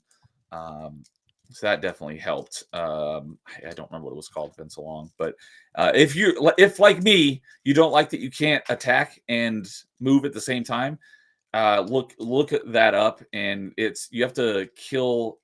I want to say like once you're in the castle area, it's kind of in the top left area. There's a room that a couple like 3 or 4 of these like clown enemies spawn. Just keep killing them until it drops. And that carried me through most of the game until it was too weak. But you can upgrade it to Mhm. a better version later on in the game. But by then, I think I had gotten better stuff. But the other thing that was really cool about the game was the shard system. Once I Mhm. came to fully understand the shard system, I thought that was really cool. So, like I said, it's been a couple years since I played it, but if I remember correctly, you can equip a number of different shards. You have a certain amount of shard slots, and Mhm. it's basically like I was just saying when I was playing Ori last night, or in Hollow Knight, how you have like these. In Hollow Knight, you have the um, charms, and in Ori, you have basically the same thing. I forget what they're called, but it's basically you get a bunch of them, but you can only have a few of them equipped at a time. But you Mhm. can basically it's basically how you can uh, create your character, so to speak, in your own type of play style, whatever suits your play style best. And you can swap them out at any time. But there are a ton of them in Ritual of the Night, and you can level them up so they become stronger. It does Mhm. get pretty pricey, if I remember, It because you does, use your yeah. money. But late in the game, you've got like more money than you know what to do with, and they max out at like level 10. And in order to level them up, I think you need to like they'll randomly drop through RNG, and when you get it's not like they just drop once. I think you can You defeat can enemies keep farming them, yeah. and the more of them will drop, and Yep. that's how you upgrade them is you spend the money to basically like combine the additional ones you get Mhm. in making the one that you have more powerful, something along those lines. It And was like, yeah, they power up, like, with 2 ways too. So it was like the quantity of them matters, but also the level matters too.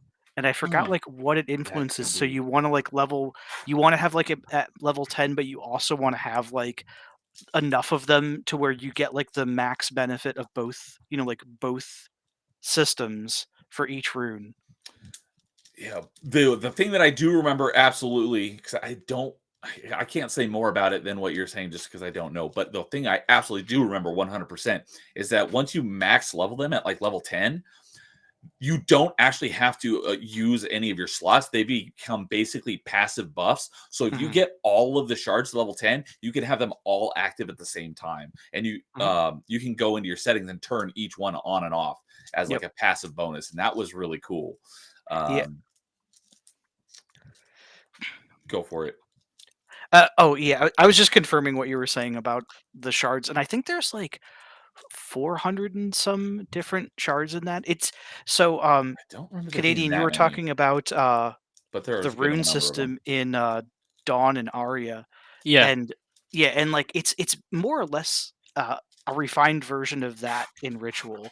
So it's like that system, but taken to the extreme. And like there's just you can equip like I think there's like all these shards have different colors and they mean different things. So there's like Mhm. red is like a monster ability, like a projectile, or something like that. There's one that's like passive, which I think is yellow or it's like white. I can't remember. And then there's like a blue one that does something else too, and I think it's like a continual effect. And each one of these like is assigned to like a trigger button or something like that. So some of them are activated by pushing a button, or some of them are just activated by just having them equipped on Miriam. And there's like so Interesting. many different combinations that you can equip. It's absolutely insane, like what you can, like change around with that. Yeah, the way when you guys are describing it, I was thinking about that. I was like, okay, that has to be similar to what Igarashi had used in Hmm. previous Castlevania games. Right, right. Now, what I am curious about is the combat. So you're saying how you can't move while you're attacking. What game would you relate that to as far as because I'm trying to like visualize it or think about it. Uh, Out of the Castlevania games you've played, which one would you say is it's similar? I mean, it kind of makes sense though, because like in classic Castlevanias, as all of the Belmonts, you can't typically move and attack at the same time. When any of the Belmonts swing their whip, like you're stuck in place until that animation is done. Oh, okay, okay. So Yeah, that's what I was thinking. oh, okay. Well, then maybe I won't get too annoyed with that, but I don't know. You I have you to may try not, the you may game. not. I mean, it Yeah. didn't bother me as much, but it did still kind of, because some of the weapons do have a very slow like attack animation. And you can actually cancel out of it though. There is one saving grace that you can use Miriam's backdash to like cancel the Oh. recovery frames, and you can also short hop like you can in Symphony of the Night, where if you attack very close to the ground, you'll get a swing out, and then you can swing again when you hit the ground and get like a second attack really fast. Your timing has to be like on point, but you can attack that way too. Oh, Hmm. nice. I did not know Mhm. about that. That's really cool. Yeah, like me not know, not having any background in the Castlevania games, not being able to move and attack at the same time was new to me, and Yeah. it annoyed me. So, um, but yes, Dempsey, I watched a video about relating Ritual of the Night to Symphony of the Night, and it's basically exactly like the Chrysogrim from Symphony of the Night, from what I hear. Hmm. Hmm. Um, and I looked it up, and the weapon is called the Rava Burial or Burl, Rhavabural, and it's dropped by the Killer Barber, not a clown, That's Killer the one. Barber. And that weapon carried me through basically the whole game. Yeah, it's pretty weak. Its attack is only like 14 when most of the other swords here are all like 30 and up. Yeah, Um, I think you guys have sold me on these games. I'm gonna have to pick them up somehow, some way in the near future. Yeah, I would recommend Ritual of the Night. And I am looking now that I've, had that experience and I kind of know what to expect going into it when I play the other stack of it. I'm actually looking forward to playing it again. It's if you like you said, you didn't have any prior experience with Castlevania, so I can see why some of this might be frustrating. But now that you know that you can animation cancel by backdashing, and they kind of want you to backdash to avoid attacks. I mean, I they almost actually, never use the I know backdash. they actually wanted you to do that in Symphony, but like you don't really need to because of Alucard's own mobility, and like a lot of Alucard's swords like hit so far away that you don't really need to backdash. Like you're almost never put in harm's way, unlike in Bloodstained. Yeah. That makes sense. Yeah, because I never used the backdash in Symphony. I always forget Yep. that I had it. I only use it for mobility purposes. Like I'll use it to shield dash, or because I used to do the old fashioned way before knowing about the speedrun thing, where I just like turn Alucard the opposite way, and then just like backdash to move around since it's faster than walking. Yeah, Dempsey sounds like he's an expert. He's saying backdash, shield cancel, and a backdash repeat. Yeah, the way it works is actually really easy. So you can't see by controller, but like to backdash, it's just the top face button, and then to bring out Alucard's shield is just the right face button. So all you have to do is just like alternate between like those two buttons, and if you get the right rhythm, Alucard will like he'll move like he's got a purpose. Like he'll it's not as fast as using like the bat, like the wing smash or the wolf charge or some of his other faster movements, but as far as not a move that doesn't cost any MP, it's really good early game, like when you don't have the MP or you don't have wing smash. Yeah, in case you didn't see it, Neil, Dempsey says he can beat the entire game in like 1 hour I think I did see that. using two Yeah. different cheats or whatever they're termed Oh as. yeah, here. Oh it is. yeah, so there's a password in Castlevania Symphony of the Night, and that's nuts. by putting in a specific password as your character name, Alucard will start with max luck, so his luck stat will be 99, but the rest of his stats will be significantly worse. So you do have to be careful when you play in luck mode, but the trade-off for that is Alucard will get crits almost every attack, and that includes using his sub-weapons like the knife or the axe, and also getting monster drops is super easy. So you can basically get some of the most broken weapons in the game, and even if your attacks aren't hitting that hard, like it won't matter. Like you'll eventually get something like the Crusaegrim, the Rune Sword, or something like that that will basically carry you through most of the game, and nothing will touch you.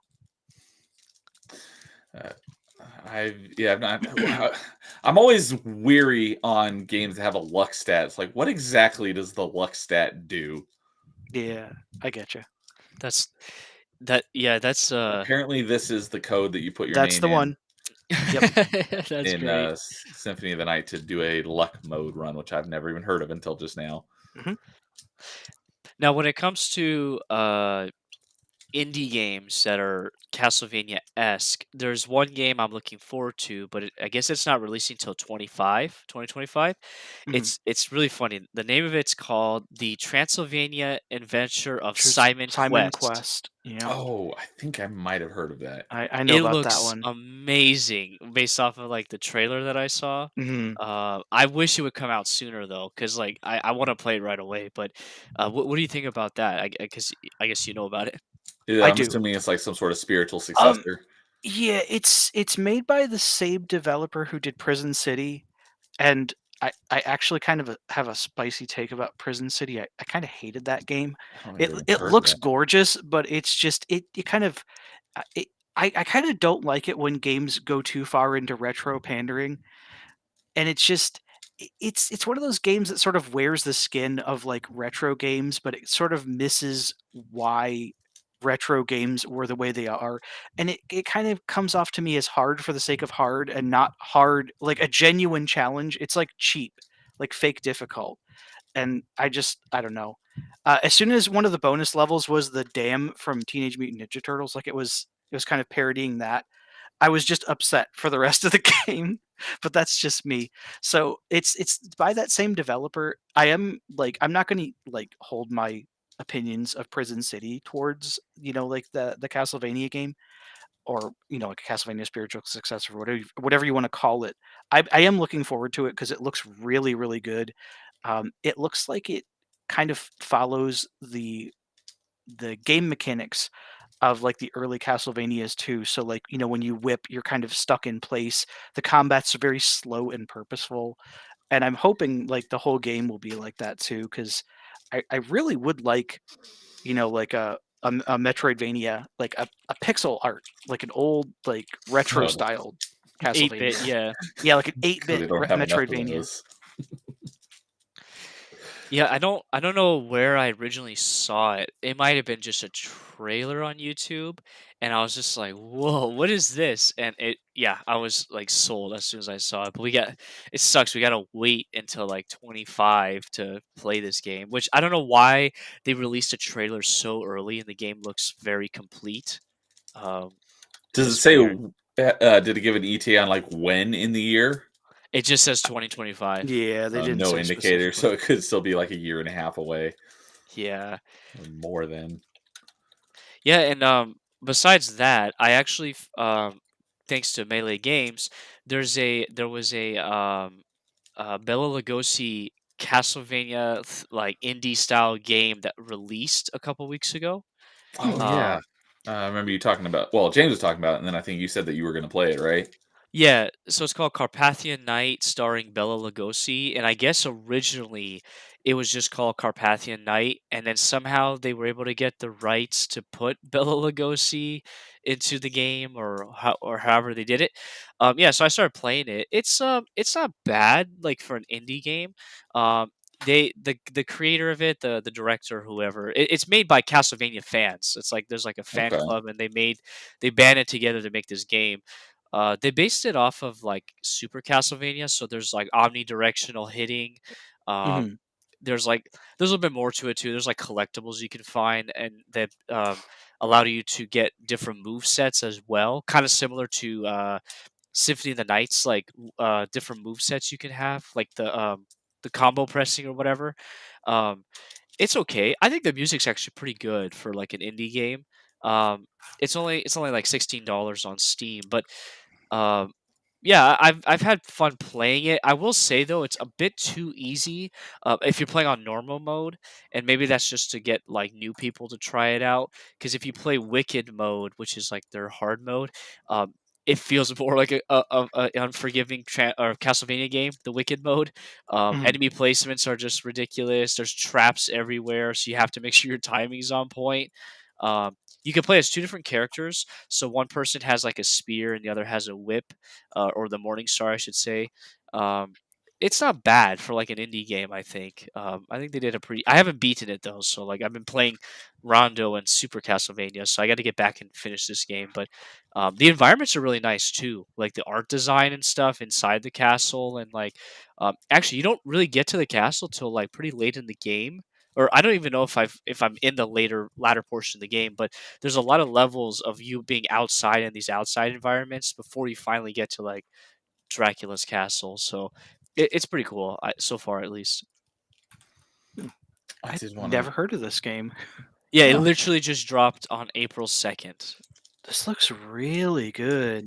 I got really like the sprite work. got DJ's Yeah, attention. yeah, the sprite works really good.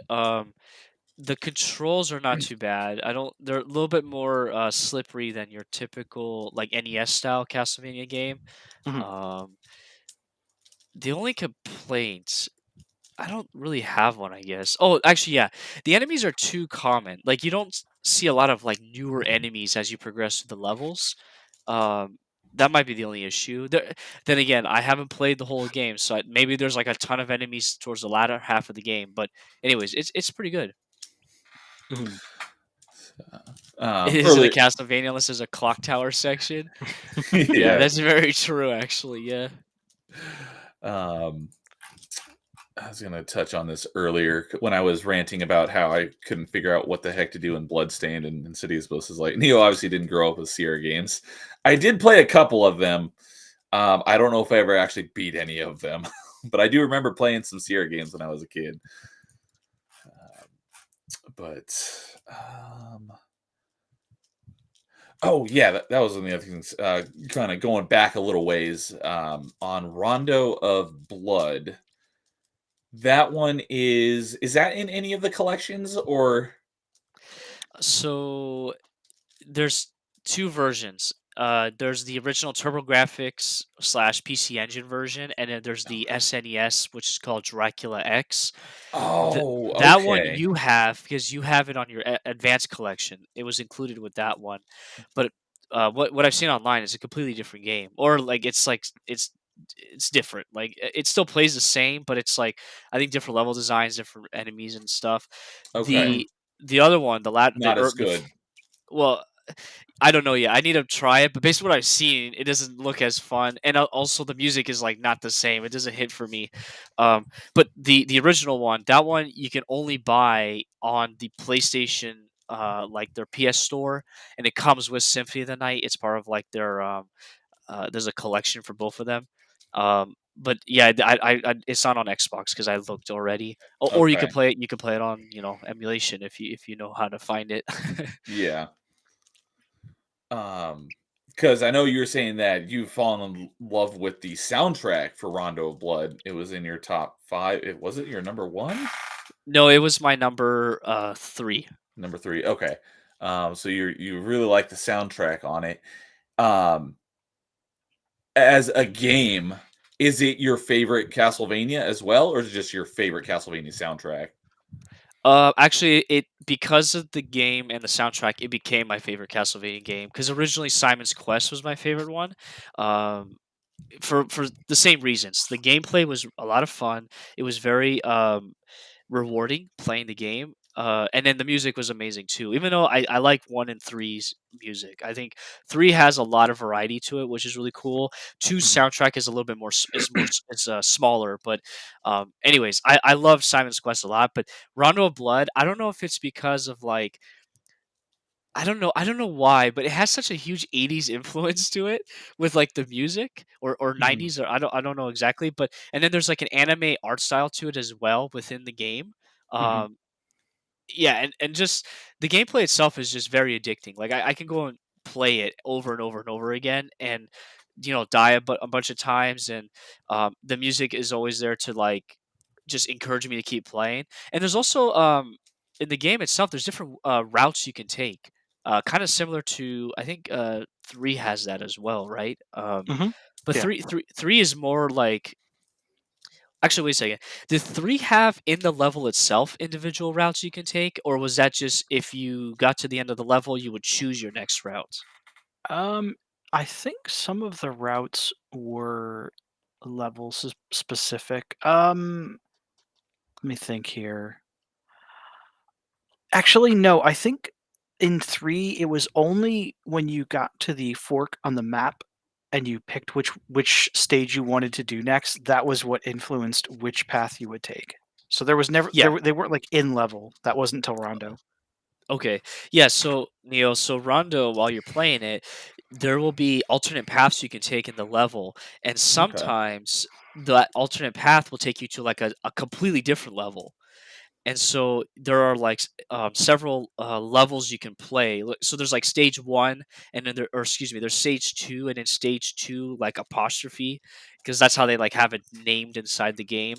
And then what's Mm. really cool is you can actually go back and play the levels individually. So if you go in the title menu of the game and you navigate, you can choose what level you want to play. So, for example, I played through like the game normally, and I didn't find the alternate routes. And then what I did is I went back and I found the alternate routes by just doing the level select.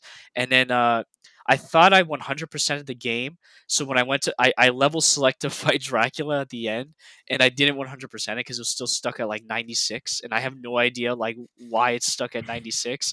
Because I wanted to get that true ending. But because in the game, there's 4 ladies you can rescue. And they're part of like 100% in the game.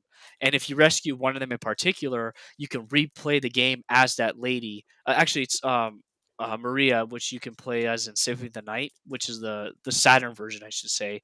Um, it basically you're playing as like a magician in the game, and you're like summoning animals to like attack the enemies or whatever. I haven't tried that way yet, but just replaying the game over and over again as Richter has been a lot of fun. So I don't know. That's why I love the game a lot. Okay, cool. Because yeah, I was gonna say, just tell me a little bit about Rondo Blood and why you're loving it so much. So cool. Um, and so it sounds like it's not the Metroidvania style. It's more of the level based Yes, platformer. Okay, classic Castlevania style. and it Mhm. sounds kind of like how the levels go is almost like the original. I guess it would work for the 64 version as well, but in Star Fox, how you can do certain things in a level which will unlock a different ending to that level and it'll take you in a different branching path. Is that kind of Yes. accurate? Yeah, yeah, yeah. basically once you beat level 1, in level 1 you can you can find the alternate route, and then every time if you find an alternate route, it'll take you to a different path. But it doesn't have that because you remember Star Fox 64, it has like the crisscrossing type paths, like the Mhm. Mhm. galactic map looking thing. The menu doesn't show it like that. Right. If you navigate the menu, it just shows you like there's basically two main paths, but like you could alternate going between the alternate path or the main path while you're playing through the game. If you know where they're at, of course. Okay. It sounds kind of like in Curse of the Moon. Would you say that's also pretty accurate, DJ? Because from what I remember in Curse of the Moon, you could take different paths if you use certain people's abilities. Um, yeah, actually, Curse of the Moon does sound like it draws from Rondo, because there's even like the differences in Curse of the Moon. There's even there's like persistent upgrades. So like throughout each stage, there's like a health max up, and I remember helping Nerdy Neo find some of these. So there's like an attack. There's like one that ups your like attack. I think there's two that up your defense, so you take less damage when you get hit. And then there's one that ups every character's max health, and you'll have to you actually have to replay stages when you get all the characters because you just physically can't get all of them your first time through. Like you just don't have the character that can reach a particular thing, or you need a character's very specific sub weapon or ability to get to a certain part of the map that you normally couldn't. So Right. it is very much like Rondo in that regard. Okay. Cool. 'Cause, yeah, I'm So planning on going back to Curse of the Moon and getting that completion here sometime soon, probably within the next month or so. Nice. Dempsey brings up a good point. Y- So like Was it in the end of Rondo is the beginning of Symphony yes, of the Night? yes, and it's Hmm. funny because like when I played Symphony of the Night in that collection, you start out the game with Richter. I'm like, wait, what's happening here? I thought I was playing as Alucard, and so then I beat Symphony of the Night first, and then I went back and played Rondo of Blood, and I was like, oh, this makes a lot of sense now, and oh, this is an amazing game. Like two amazing games in the collection. Like that's awesome. Hmm. And we got DJ Mike Fury. What's up, DJ Mike Fury? Good to see you. Um, yeah. All right. Sound like you were going to say something. Oh, if that was me, I was gonna say it's funny how you mentioned Simon's Quest is like the Black Sheep DJ. I don't know why. For me, I prefer some of the Black Sheep NES games. Like I prefer Zelda 2 over the original Zelda. You Uh, know, I was hoping we'd get back to this too because I had my own take on this as well, and it's kind of similar to yours. But keep going. What's up, Fallen Angel? Good to see you. okay, yeah, please share that. Oh, okay. I prefer Super Mario Bros. 2 over the original Mario Mhm. Bros. That's not too And uncommon. then I prefer Metroid 2 over the original Ooh, Oh, Metroid. that's Jason damn. Tongate would be very happy to hear that. You know, I can't disagree with any of that. And in fact, since I mentioned the reason why Symphony is so good because you have to put yourself in the shoes of someone, back in 1997 playing that when it was new. It's kind of the same thing with stuff like Castlevania. Like that whole couple of years of the NES and the Game Boy's lifespan was just a really interesting time for a lot of game developers, and they were just trying new things. And in my opinion, I think Zelda 2, Mario 2, and Castlevania 2, they're all the black sheep of the series, but they're all like really, really wonderful games in their own regards. And I do think that in some ways they are better than the original games in their own way. I don't think something like I wouldn't say Zelda 2 is better than Zelda 1, but I would say Zelda 2 is unreasonably hated, just like Mario 2 at the time was unreasonably hated. And I actually do think Mario 2 is kind of a better game than Mario 1. I think Mario 3 is the best ever though in terms of that, but that's the hill I'm gonna die on there. And I can't disagree with Metroid 2 being better than the first game because like it really did do everything the first Metroid did, but honestly better. And on a Game Boy no less. Yeah. Yeah, One of the complaints that I heard is like the screen size being a bit odd because Samus takes up like so much of the real estate on the Yeah. screen. But I didn't have that issue when I was playing it. It was like I I could tell like when I was about to fight in Metroid. Like you could just tell by the environment you're in. So you're cautiously inching forward as you're about to engage the battle. So yeah, I really enjoyed it, and it wasn't as like confusing and like dreadful as playing the original one. Even though the original one is like still really unique for what it is, but yeah, it's funny just like number twos have been winning for Mhm. me. Yeah, when we did the first episode of Top 5 for Metroidvanias, that is Jason tons of fun. That's his number one is Metroid 2. Yeah, and the fan made remake of the game is Ooh, amazing. AM2R. Your buddy, Yeah. yeah, AM2R, your buddy Mark Cyborg. He when I watched his Metroid Mhm. retrospective, he kind of put it on my radar that It's AM2R so remake good. or game. It's Sorry, so incredibly good. yeah, Yeah, I've not played it yet, but I'm it's looking so forward to it. polished I too. think I found out about it because of Nerdboreal. Yeah, you owe it to Oh yourself, yeah, Neo, to that play makes that. sense. It's Oh, I'm it's absolutely really, going really to. good. And not only that, Yeah, but AM2R is it did get a DMCA by Nintendo. So like the official developer isn't working on it anymore, but it kind of got like sourced out to the community. And I know they're still working on it. So they've been releasing like improved sound effects, better texture packs. I know one of the updates they did not too long ago was they actually made the game properly widescreen. There's like a whole bunch of like fixes the game has just been getting over the years, and it's just if you haven't played it, now is like probably the best time because like you'll get to play the best version of it. Oh, snap. I did not know this. Dempsey did the Mhm. music for Nerdboreal's Metroid retrospective. That's awesome. I did not Damn, know nice. that, dude. Cool. yes, Yeah, that was a yeah, great one. Great retrospective. Uh, yeah. I played AM2R just like I think a couple years ago, and I was just shocked like how polished this game is for like a fan made like fan community or community driven game. So yeah, you definitely need to Oh, play it, yeah, it's Neo. definitely on my list to play. I just haven't gotten around to it yet. I've started and I played like the first like half hour of it. I just haven't gone back to it. Okay. When I do go back to it, I'm going to be starting it from the beginning. But I watched almost all of Nerdporeal's playthrough of it, so I've seen a good chunk of the game. I just haven't played it myself. I didn't mind Samus Returns, the 3DS Mm. ports. I just after playing AM2R, I'm like, okay, the tone and like the environment design is so Mhm, different that I prefer mhm. AM2R. Like it just feels like it feels more intense and more like creepy and like the way they constructed it, in AM2R Yeah. versus like Samus Returns just feels like a I don't know. It's too like arcadey and like light It's feeling. Metroid Disney So edition, okay? yeah, They they basically they that's a just good way of Disney-fied describing Metroid. it. But yeah, like exactly what Canadian says is true about AM2R. It fits thematically with like because it uses sort of like a hybrid art style between Super Metroid and Metroid Fusion. So Yeah. it Okay. really fits that whole like niche of 16-bit, like Metroid games, and it plays very similar to Fusion. So if you actually enjoyed Fusion's movement and mechanics, AM2R plays just like that, and it's absolutely wonderful. Like the music selection, where they even put in music from like other Metroid games, is just mwah, chef kiss. Yes, yes. Excellent. Yeah, you make me want to play it right now, but I'm working through another Metroidvania. But I You might know have to stream it. It's good.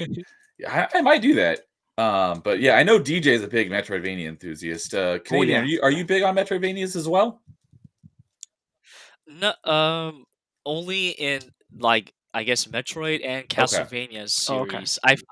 I've tried Hollow Knight and I was just like Unio where it's like I got frustrated with the game within like the first 40 minutes of Hmm? playing it, so I have not returned Yeah, to that I'm game. not a big fan of it, but I'm probably going to be um that I bumped that up so because I've been putting that on the back burner for a long time because I've complained about it a bunch, um, and I've always said, but I am going to play through it and it's at least beat the game, and Mhm. I've kind of bumped it up, so I might be doing that soon within the next couple months. I am planning on finishing Mirror of Fate. I think that's the next Metroidvania because being a completionist, I think I was talking about it on a recent stream out of it was when BD Jake was on open mic a couple weeks ago. We were talking about Metroidvanias, and on Xbox, I have played I think 59, and I only have 4 I think that I have not yet completed. Hollow Knight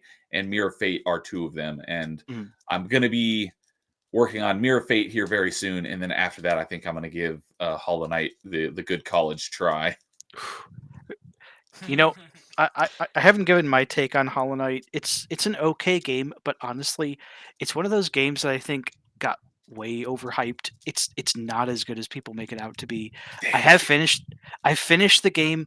I think it's a good game. I don't think. Okay, I'm gonna reference something. I don't know if either of you are familiar with Adam Sandler movies. I It makes love a few of them. I it, know it a makes few, me yeah. think of the scene from Billy Madison where he's at I've the seen that lunchroom one. table and they're arguing about video games, and like the one kid's like Mortal Kombat is the greatest game ever, and then Adam Sandler's like, I disagree. I think Donkey Kong is the greatest game ever. And the kid's like, Donkey Kong sucks. He's like, you know what? You You suck. suck. That's how I feel about people arguing about Yes. Hollow Knight, where they're like, Hollow Knight is the greatest Metroidvania. And I'm like, it is a good game, but I think Symphony of the Night is a superior Metroidvania.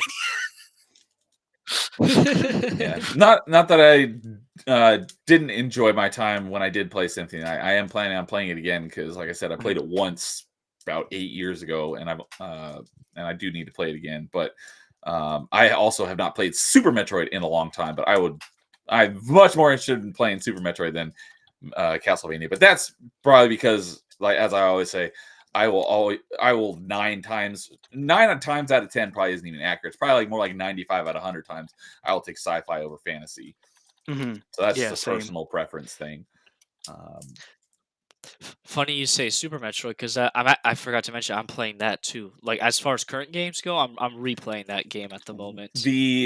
When I do get back to doing retro achievements, Super Metroid is the next game I'm going to be doing. Because I just need to play the game again because it's been so long since I've played it.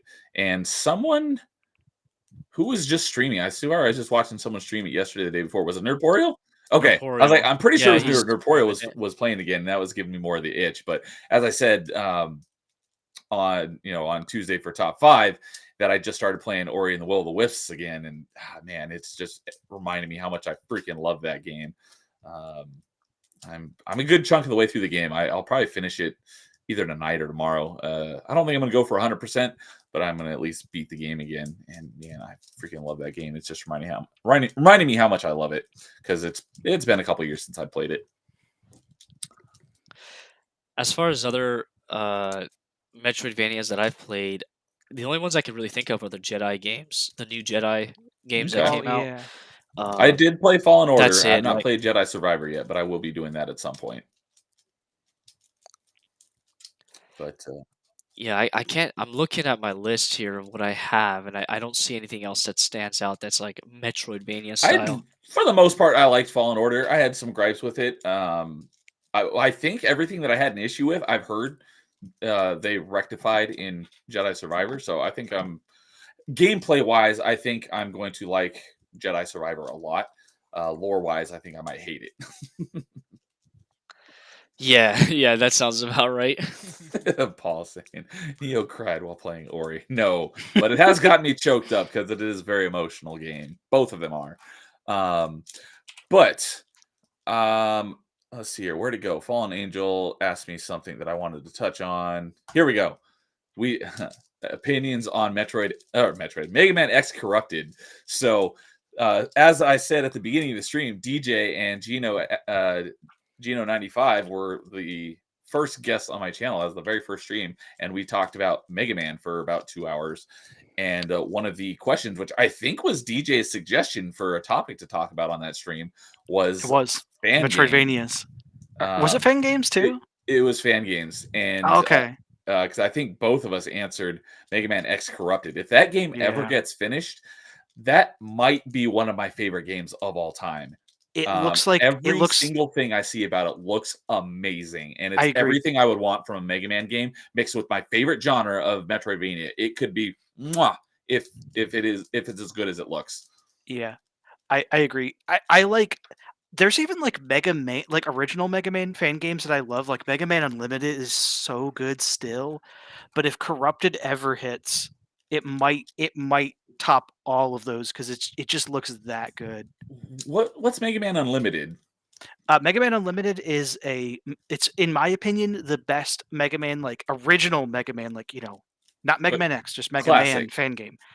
Yeah, I think it's made by a guy named Megaphil X, and it's been around for quite a few years. I think it's from like 2014, I want to say. So it's been around for a while. It's really good though, really really good. You can pretty Yeah. much download it for free. There are some things I don't want to spoil too much of the story if anyone's intending on going through it because it is worth going through for the story, especially because in Mega Man Unlimited they actually had the balls to do something story wise that Capcom still hasn't with the Mega Man timeline, and I won't reveal what it is, but it is worth playing through the game to see what that is. Okay. Yeah. Kind of catching up on chat here. Paul's asking, how is Jedi Survivor and Fallen Order a Metroidvania and not a Souls-like? It is a Souls-like, but it's also Metroidvania. But Salt and Sanctuary is only a Souls, platformer, because that's the main reason why I still haven't played it, is because on True Achievements, which is how we base our Metroidvania stuff off, because of they've got leaderboards based on each genre, and Salt and Sanctuary does not have the Metroidvania genre tag, but Jedi Fallen Order and Jedi Survivor do. Paul's like, how does that make any sense? I haven't played Salt and Sanctuary yet, so I can't input on that. But I will be playing it. I told Paul that I will buy it and I will play it because he's when I was playing Ori last night on my stream, he's like, you play my favorite Metroidvania and I'll play yours. I was like, I'll do that because he loves the Salt and Sanctuary, which actually has co-op, which I did not know until I was looking into it because on my roulette stream after Party Chat, after my last episode of Party Chat, I was going to put any of the tips that I got towards Ghost of Tsushima because that's coming out on Steam next month. And Awesome Insidious Bliss gifted me Ghost of Tsushima in its entirety. I was blown away. So can't say thank you enough. So I told Paul that the tips that I got instead will go to Salt and Sanctuary. So I will be playing that at some point. It's just probably still going to be a while. That's right. I was looking into the game because I knew of it, but I've never actually seen anything from it. So I went and watched the trailer, and I was like, that's where I was going with that. I was like, man, this looks a lot like the art style from Dishwasher Dead Samurai. And I looked it up, and I'm like, oh my god, it's the same devs, Ska Studios. And I was like, that makes sense on why this art style is so similar. That was one of the early Xbox Live Arcade games from, I think, Summer of Arcade, along with Shadow Complex. That was a pretty tough hack and slash, which I still haven't gotten the completion on because there's one achievement for like completing the arcade mode, and I'm at there's 50 levels, and I'm at 56, and the last 4 I just cannot do. They're really tough. But yeah, I will be doing Salt and Sanctuary at some point. I promise you that.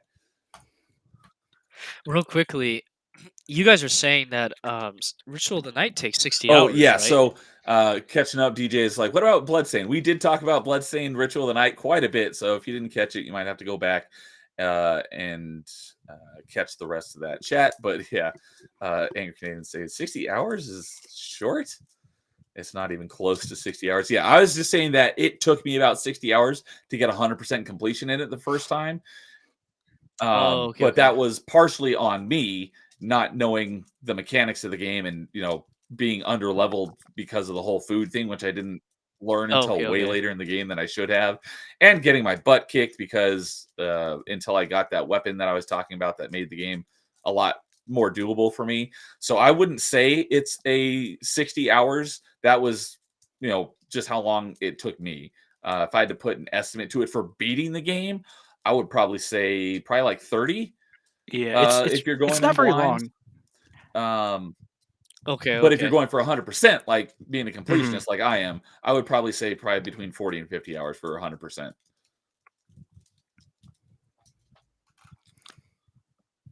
Oh, dude, he's saying it takes 10 to 15 hours to beat Ritual of the Night. Well, it took me a lot longer than that. But yeah. Yeah. So, like going back real quickly to what I mentioned, Super Metroid, because what's going on is I played the original Metroid for the first time this year. I started the year off playing Metroid, and then I jumped into Metroid 2, and I'm like, well, since I'm doing this, I might as well finish out the series. So I'm playing Super Metroid, and the next game I'll play is obviously Fusion, and then I'm looking forward to playing Dread because I had a lot of fun playing it when it first came out, and I haven't touched it since then. So I'm just like trying not to speed run my way through these two games, but I'm trying to like hurry up and get to Dread because I really enjoyed playing Dread. Yeah, I can't wait to play Dread. But given that you played original Metroid, have you played Zero Mission? Yes, actually, that is my favorite Metroid Metroid game out of all of them. I like a lot of things about it. I like the music, the soundtrack that's in it. I like the gameplay. It's very reactive to your controls. That's one of my issues I have with Super Metroid. I don't think the controls are as reactive as like Zero Mission, and that's only because Zero Mission's a Right. newer game. Like I'm not gonna fault Super Metroid for that. Um, I like the colors, like as far as the art style they took with it. It's a very like colorful world, so you know where you're going. Every area is distinct and whatnot. Um, and I mean, it's an amazing game to play portable. Like if you, I mean, you can nowadays you have to play emulation because it's a really hard and expensive game to Mhm. find. But I have a lot of nostalgia for it because before I played any of the other Metroid games, I think Zero Mission was my first one, which is actually a really good one to get into because it's like an easier version of the original one of the Yeah. original game. Um, but no, I love that game a lot. I don't I if I can have a physical of it, then I'll be very satisfied. So I'm on the hunt for that right now. Okay. Because I played Fusion and Zero Mission like back to back, and I'm not. I I'm some parts I can absolutely remember which ones were Zero Mission, but some parts of the game I'm like I'm not sure if that was Zero Mission or Fusion. I get them mixed up in my head. I really need to play both of them over again because I think I've beaten Fusion a few Yeah. more times than I've beaten Zero Mission as well. That also might be why I'm getting them mixed up because I'm remembering parts of Fusion a lot better. Well, Fusion definitely had more interesting bosses and like difficult bosses than Zero Mission. Because Zero Mission just had like the four original bosses from the first game.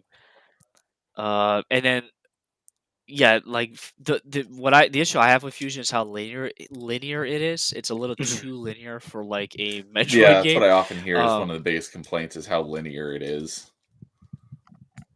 I'm maybe my opinion will change when I replay it because I haven't touched that game in like I don't know 7+ years now. So we'll see. But yeah, Zero Mission is I love it. I want to replay it now. Yeah, I'm gonna be doing definitely Zero Mission, Super Metroid, and Fusion via RetroArch for retro achievements at some point. But I think I was planning on doing Super Metroid first, but maybe I'll do them chronologically. Maybe I'll do Zero Mission and then AM2R. Not that there's achievements for it, and then do Super Metroid and then Fusion.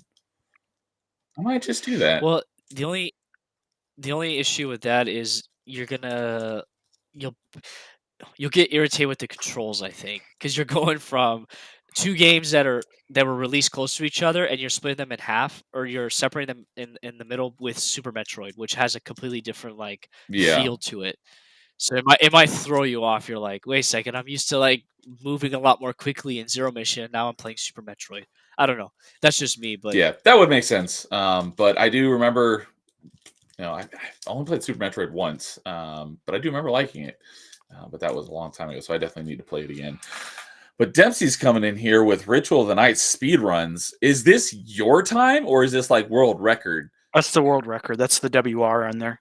Oh, WR world record. Okay, I thought Yeah. Dempsey was saying this was his time. I'm like, oh my god, that's nuts. But still, beating Bloodstained Ritual of the Night in under 14 minutes, That's got to be some sort of crazy glitching, skipping through walls to get past parts that you're not supposed to. Um, that'd be insane. And what's NMG?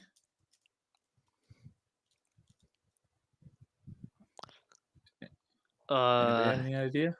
Dempsey, you're gonna have NMG. Is it like no? It's like no something. Probably like no. You're not collecting a specific item or doing a specific thing. yeah. No MG. I'm not Dempsey, you're gonna have sure. to enlighten us on the NMG part. Oh, Oh, no major Rocket Dude's glitches. coming in here with the Okay. save saying no major glitches. Are you serious? No, oh, so the world record 80% with glitches is 14 minutes. Still, that's nuts. And then with no major glitches is still under 45 minutes. That is insane. Oh, he's saying Miriam. So I No. guess Miriam, the character, you can glitch with Yeah, I'm her. assuming that. But yeah, regardless, that is still That's crazy in crazy. 45 minutes. That'd be interesting to watch. I am curious, DJ. Without, I don't want to spoil Dread for Neo because he needs to go into it as blind as he can. I'm curious because you've obviously played it. What would you think about if Konami came out of nowhere and they made a Castlevania game that was as respectful Ooh. and amazing as like what Dread did with the Metroid Basically franchise? Castlevania Dread. Yeah, something along I those bet a lot lines. of people would be happy I about would be that. pretty happy, but I do have a confession. I haven't played Metroid Dread because I don't have a Switch. I know how Oh, you're I like know how in the good it same boat is. as me. Yeah, I know how good it is. Oh I couldn't wow. afford one. I'm a broke boy, okay? So, Oh, yeah, okay, I okay. do know how good Dread is. Everyone talks about how great it is, and it makes me want to get a Switch. So when I play it, I'll have to come back to this question, but After um, Okay. I think you're in for a real treat after we here, from what both man. do it, we should do a stream on it. yeah, from Yeah, yeah. but from what I've seen though, I would be absolutely thrilled if Konami could somehow make a Castlevania that good, like that faithful. If Nintendo can, surely Konami could do it too, right? Yeah. My only issue, it would be like, is it going to be 3D or 2D? Because they tried to do like the remake of Rondo in Mhm. 3D for the Mhm. PSP, and that just did not look interesting Yeah. at all. Um, so I don't know like how they would tackle it. But yeah, if they found a way, I think it would rejuvenate the Agreed. franchise. I don't know if they would have to bring Igarashi back for it, but yeah. It would be something, that's for sure. Oh, since you're talking about the PSP Dracula X Chronicles, there is one reason to play through that version of Symphony is because first of all, you can play as Maria in that, like the Saturn version.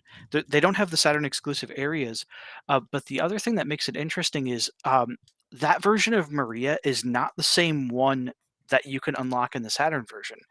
The Dracula X Chronicles Maria that you can unlock in Symphony actually plays more like Rondo of Blood Symphony or Maria. Oh, that's really Yeah. interesting. So like Okay.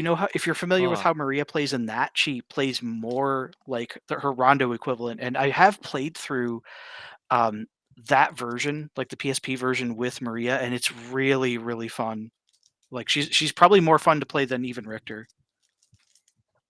Oh, okay. I'm trying to find a copy of that. It is a little Mhm. bit difficult, but yeah, Neo. So basically, the PSP they released a collection. It's basically what you can find right now on the main PlayStation console. So it's Symphony and Rondo in the same Okay, box, but they remade Rondo into like a 3D but game. and it's not And very the good. the issues with yeah, because like the hitboxes are off and like the movement is odd too. So like it's not as like because you know when you're playing a pixel game, right? Everything can be pixel perfect and you know where you're standing. But with like 3D game, you have all these weird geometries and stuff. So like it kind of like throws off like how you're used to playing Mhm. Rondo. I'm very curious whenever I get my hands on it how I'll feel with it. But that's what I've seen Okay. online. Yeah, I remember playing Rondo on that collection, like both because it comes with the original Rondo too, and I did like that one, but I do agree that the 2.5D reimagining of Rondo was a little weird. Like it did kind of feel a bit off. I wouldn't call it a bad game because I honestly think like a mainline bad Castlevania may not even exist, but It's definitely a weak entry of the series, that's for sure. So it sounds like there's like what, like 3 different versions of Rondo then? More or less, yeah. Yeah. Okay. You know what? There's kind of like 2.5 versions because Dracula X isn't quite a remake of Rondo. It's sort of like the same story as Rondo, but a different game. Kinda. Okay. Clear as mud. Exactly. But that's nothing compared to how there's like remakes of the very first Castlevania Mhm. game. Because Super Castlevania is basically a remake of the That's first true. game, and then you have Castlevania Chronicles, which is basically a remake of the first game, I think, too. And yeah, there's like just remakes upon remakes of the original And Castlevania. don't forget, Castlevania 1 is a remake of Haunted Castle from the arcade, so Oh yeah, that's right. I've Yep. never heard of that before. Yep, Haunted Castle is the true it's like Street Fighter 1, it's the Castlevania that we don't talk about, but it's a thing. Oh, okay. Gotcha. Dempsey's asking about what we talked about way back, Castlevania 64. We did touch on that earlier, so you have to go back and catch the beginning of the stream. I forgot to mention it there. I told Neo this. My sister does retro hunting for me in the Mhm. US, and she found a copy of Legacy of Darkness at a shop. But what what happened with that was she showed me some other photos and I saw some fake games there. Like I could tell they were fake because I've never seen the titles for them and I looked them up Mhm. online. So I asked her, I was like, hey, can you ask them like, is this Legacy of Darkness a real copy? Because if it is, then I really want it just for the memes, you know? Like I want to see how bad this game is. And sadly, yeah, it was a reproduction cart. And I'm like, I don't want to buy it if it's a Mhm, reproduction mhm. cart. Well, So I'm looking for an authentic card so I can play it. I might even stream it. I don't know, but I really want to try it. Man. so one thing I didn't ask while we were on the topic of Metroidvanias, I know Canadian that you said basically your experience with Metroidvanias is Castlevania and Metroid. Did you do the? I'm pretty sure I know the answer, but the Metroid Prime games. Oh yeah. I've played all three. I have um actually there's a package coming in from the US, but I'll have every copy of it. So the two GameCube versions, the Wii standalone for Prime Family 3, collection. and then I have two copies of the 2 collection. copies of So the collection. yeah, so my once again my sister Have her send me one she of does all those the retro hunting copies. for me. Mhm. Yeah, I should. I bought a copy. She found one for me. It was a good price. It was a steel case one, and then my friend out here, he went back to the U.S. and he was selling a lot of his retro games. So I bought a bunch of his retro games off of him because he's like converted fully to Japanese retro games, and I haven't made Commitment. that commitment to it yet. So he had a copy of the Metroid collection as well. I'm like, well, I'll have two because I can play with one and one's for display. So yeah, I played all three of them. I didn't really touch. I played. Oh, and then I have a digital version of it on my Wii U. That's how I originally played all three of them. Was on the Wii U's digital I version. didn't even know there was a Wii U version of the all 3 of them? Well, it's technically the Wii version, like but you could download it. Well, back in the day, you could download it through the Wii U's And eShop. that's the Wii The collection. trilogy. Yes, the Wii Okay, collection. Yeah. gotcha. Yeah, I always wanted to play that So because I I've really wanted to played. play the first 2 with motion controls, but I never had the chance. Oh, it's awesome. I prefer the I motion loved them. controls. And that's only because I grew up playing with motion controls, so like I'm a little bit more in tune with it. But yeah, it was awesome playing all three games with motion controls. So one of these days, I'm gonna go back and play the original two with the GameCube So you haven't controls played the because 1 and 2 with GameCube controls yet? I've like as far as like completing them, no, but I did play. I tried out the original Metroid Prime back in the day. I think it was like my friend's console, and then he had Prime 2, and we played the multiplayer a Okay, lot. so you are So I familiar like with learned the how to play controls it then, so it won't be completely a foreign. little Because bit. Yeah. I know, when, Mark was doing his Metroidvania or not his Metroid, retrospective, he's talking about how, like, god awful the GameCube controls are on that, but when he played it on PC with mouse and keyboard, at like 4K 60. He's like, this might be one of the greatest first-person shooters ever.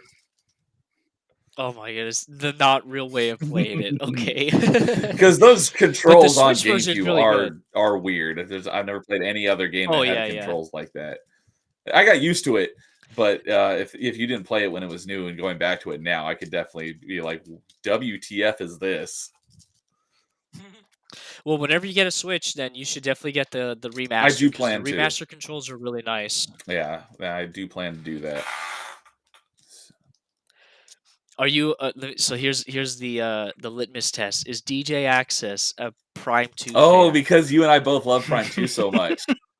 And other people too. That is a Oh. good question. Do we have to talk about Prime 2? Oh, I guess that answers the Oh question. no.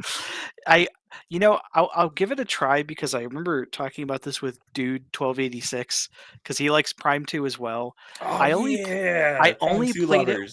Yeah, I only played it once on GameCube way back in the day, and I didn't like it then because like of the things that it did different. But I don't think I gave it a fair try or a fair shake back then. I'd be willing to try Prime 2 again, knowing that things are different and that it's, like not having certain expectations of the game. I probably would enjoy it a lot more. You may, because I don't have a good example of this for video games, but I have a perfect example of that for movies. There was a movie that I saw in theaters, and I did not like it because it was not what I expected. And that was the first movie that the Wachowskis did after The Matrix, as being my favorite Mhm. movie of all time. Seeing V for Vendetta, I was expecting another mind-blowing action movie, and I was like, that movie sucked. And then I didn't see it again for a number of years, and then someone convinced me to watch it again. It's like, give it another chance. Now that you know exactly what to expect, go in and watch it for what it is and not what you're hoping for it to be. And I fell in love with it. It's one of my favorite movies. I love V for Vendetta now, but I hated it the first time I saw it. So you may have something similar like that with Metroid Prime 2. Fingers crossed. Mhm. I'll let you know when I play it again, but I am willing to give it another try. When I play it again, I will be playing it the original way with the GameCube controller. So I'm very curious if my opinion will still hold the same You after may, trying it you with may the have the GameCube opposite controls. effect. Yeah, we'll see. And TJ Mike Fury is saying Mirror of Fate was his least favorite in the whole series. I played a good chunk of the first act because I think I was saying it earlier at the beginning of the stream that I think you play through the game as 3 separate characters, and basically each one is one of the acts of the game. And I think I'm really close to the end of the first character. And it's been very mediocre. I haven't been a huge fan of it, which is why I haven't completed it, because it hasn't had that where it draws me in. I want to keep playing it. It doesn't have the repulsion effect like Hollow Knight has had for me, where I absolutely don't want to play it. It's just like, I just don't really feel like playing it. But I'm gonna, like I was saying, it's one of the like 4 Metroidvanias that I started that I have not completed. So, and it's not a very long game or a very difficult completion. So I'm going to be going back to that and wrapping that up here very soon. But very disappointing, as it was very monotonous with little music. Yeah, now that you mention it, the little bit that I played, I don't remember there being very much, if any, music. So, but yeah, it was a PSP / DS game. 3DS, something like that. So, yeah, I don't think as much love went into it as some of the other games. But I did love the Lords of Shadow. Being a big hack and slash fan, I really enjoyed that game. But we talked about it when James was on Party Chat last summer, and he hated that game. That's and Fallen Angel saying you should check the V for Vendetta comic. I didn't even know that there was a V for Vendetta graphic novel until one of my streams. Someone told me about it. They're like, "What do you think about the V for Vendetta graphic novel?" I'm like, "I didn't even know that existed." I've heard it's really good. I have not looked into it yet. But I keep forgetting about it. I need to look into that because I've heard it's really good. So I don't know anything about it yet. But if I ever look into it, I can get back to you on that. So, all right. Well, unless either you guys have anything else that you want to talk about, I think we can wrap it up there. I can't think of anything offhand. Unless, yeah, as I say DJ, because I felt like I brought on accident. I was like taking up all the space because I really wanted to talk to you about Hey, Castlevania. no So, problem. Yeah. No, Um, go for it. trying to think if there's like anything I wanted to address with like Mega Man still, because we kind of brought up Mega Man fan games and such. Do you have any interest in that series, Canadian, or no? So I remember when I was like a kid, my dad had a bunch of like NES games on our PC, and I remember playing the first three Mega Man games, but they were so difficult. I didn't know how to play them. I just was like I kept Mhm. dying and getting frustrated. And then many years later, I bought the Super Nintendo Classic, which is just like an overpriced Yeah. emulator sold by Nintendo, and it came with Mega Man X. And I played. I almost beat it. I could not beat the final stage where you need to fight like three bosses in a Mhm. row to like beat the Oh, game. that's I right. just was I forgot about struggling. that until I played Mega Man X on RetroArch not too just a couple months ago.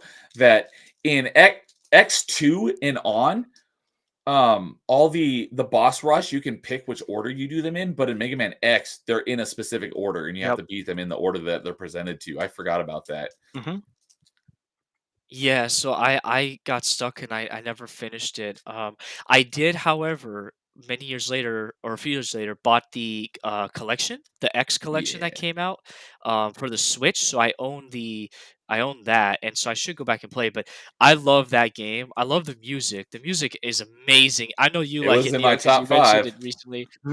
Yeah, I was like blown away by the music in that game. So I think the original games are pretty cool, but I need to give them a chance. I've been going on this journey of revisiting NES Mhm. titles and giving them another chance, and I think I'll have to do the same with the original Mega Yeah, Man I'm a games. Mega Man X fanatic, but DJ is all about the classic Mega Man. Not that he doesn't like X, but he's more about the classic than the Yeah. Mega Man X, and I'm the other way.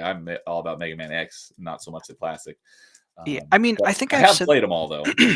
I think I've said this on my own streams, but like for me, like the the original NES, the Super Nintendo and Genesis, and then like the N64 and original PlayStation, and even the original Xbox to some degree. I never had one, but that whole like block of consoles was just the most important years in gaming to me. The NES especially because I was an '80s kid. You know, like I was born in like the very end of the '70s, so like for me, the NES was like most of my childhood. And you know, to hear that you're like going back and giving old NES games a chance, like I'm really interested to like hear what your takes on them will be. You know, experiencing them for the first time in like 2024, where I experienced them in like 1987 or 1988 or something like that. Yeah, man.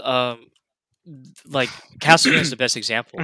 I can't believe that I it's not that I avoided it, I just didn't realize it Yeah. existed. I don't know how, like I grew up with Nintendo, so I don't know how like this game was not something I knew about. And that series has really impressed me. Especially, and then of course the original two Zelda games, I beat them for the first time. I played and beat them for the first time ever recently, like the last Mhm. couple months, and that's been a true joy. So yeah, I want to. It's been interesting because a lot of new games are They terrible, are. so I'm going back and visiting older games. So it's been really cool. And um, another interesting game, because I mentioned it on top five, was the Jurassic Park Mhm. NES game. Uh, I remember playing that on my dad's like computer as well, and so I'm looking forward to getting that collection and replaying those games because I remember I couldn't beat it. It was like too Mhm. difficult for me. So yeah, it is weird. Like uh, I'm from the Nintendo 64 Mhm. generation. That's the console I started.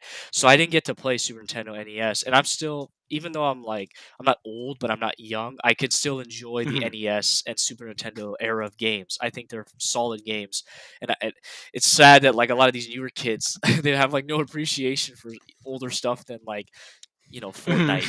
I know that's a Like joke, anything but before like yeah, 2015 or something is too old for them. basically, Yeah. yeah, basically, It's like yes.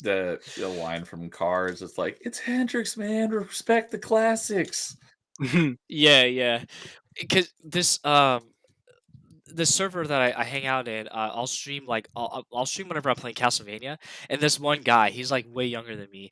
He like plays like all the new games, and he's like, "Why are you playing like these old Because games?" they're I'm like, good. "Well, because I never got to play them as a kid, and they're like really fun, even if they're challenging, and there's just like a charm to them." That you don't really get from like newer games. Newer games is all about the experience, like embracing you in this like how do you say it? Like All all I encompassing. can't even speak right now.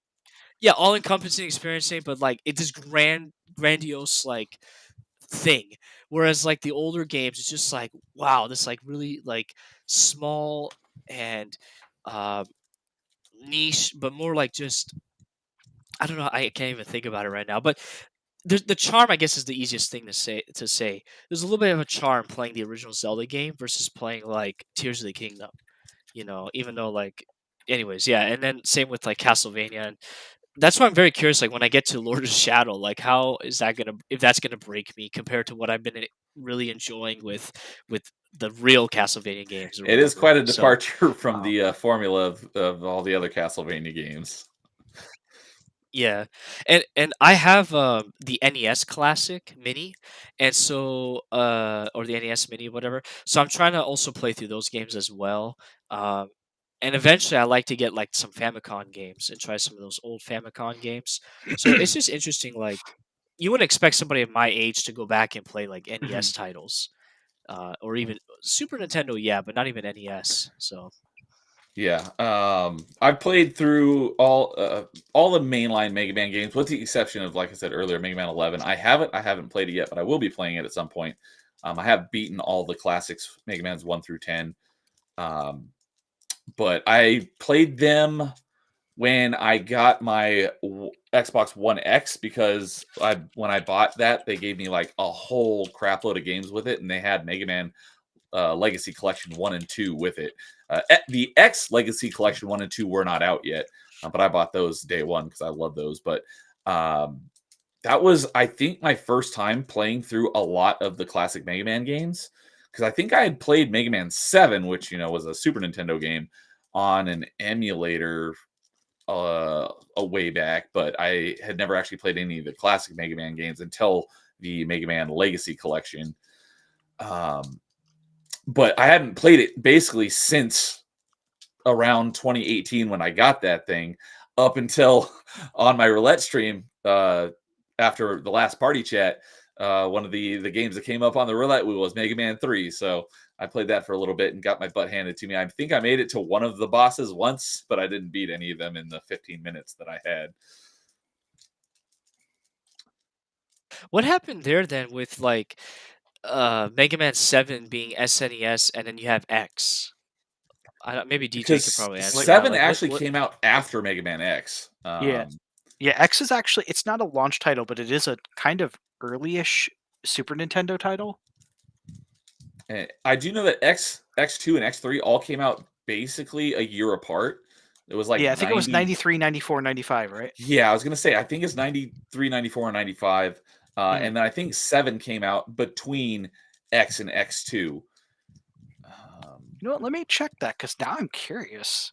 I'm pretty sure I remember that from when we had our Mega Man stream. Yeah, Mega Man 7's 95. Wow. Oh, was it Yeah. Okay. after Yeah. Mega Man X2? Yeah. X1 is 93. So yeah, it didn't even come out till after X2. Oh, I thought it was between X1 and X2, but it's actually between X2 and X3. Mhm. Interesting. And then what about Mega Man 8? Mega Man 8 wasn't until the original PlayStation.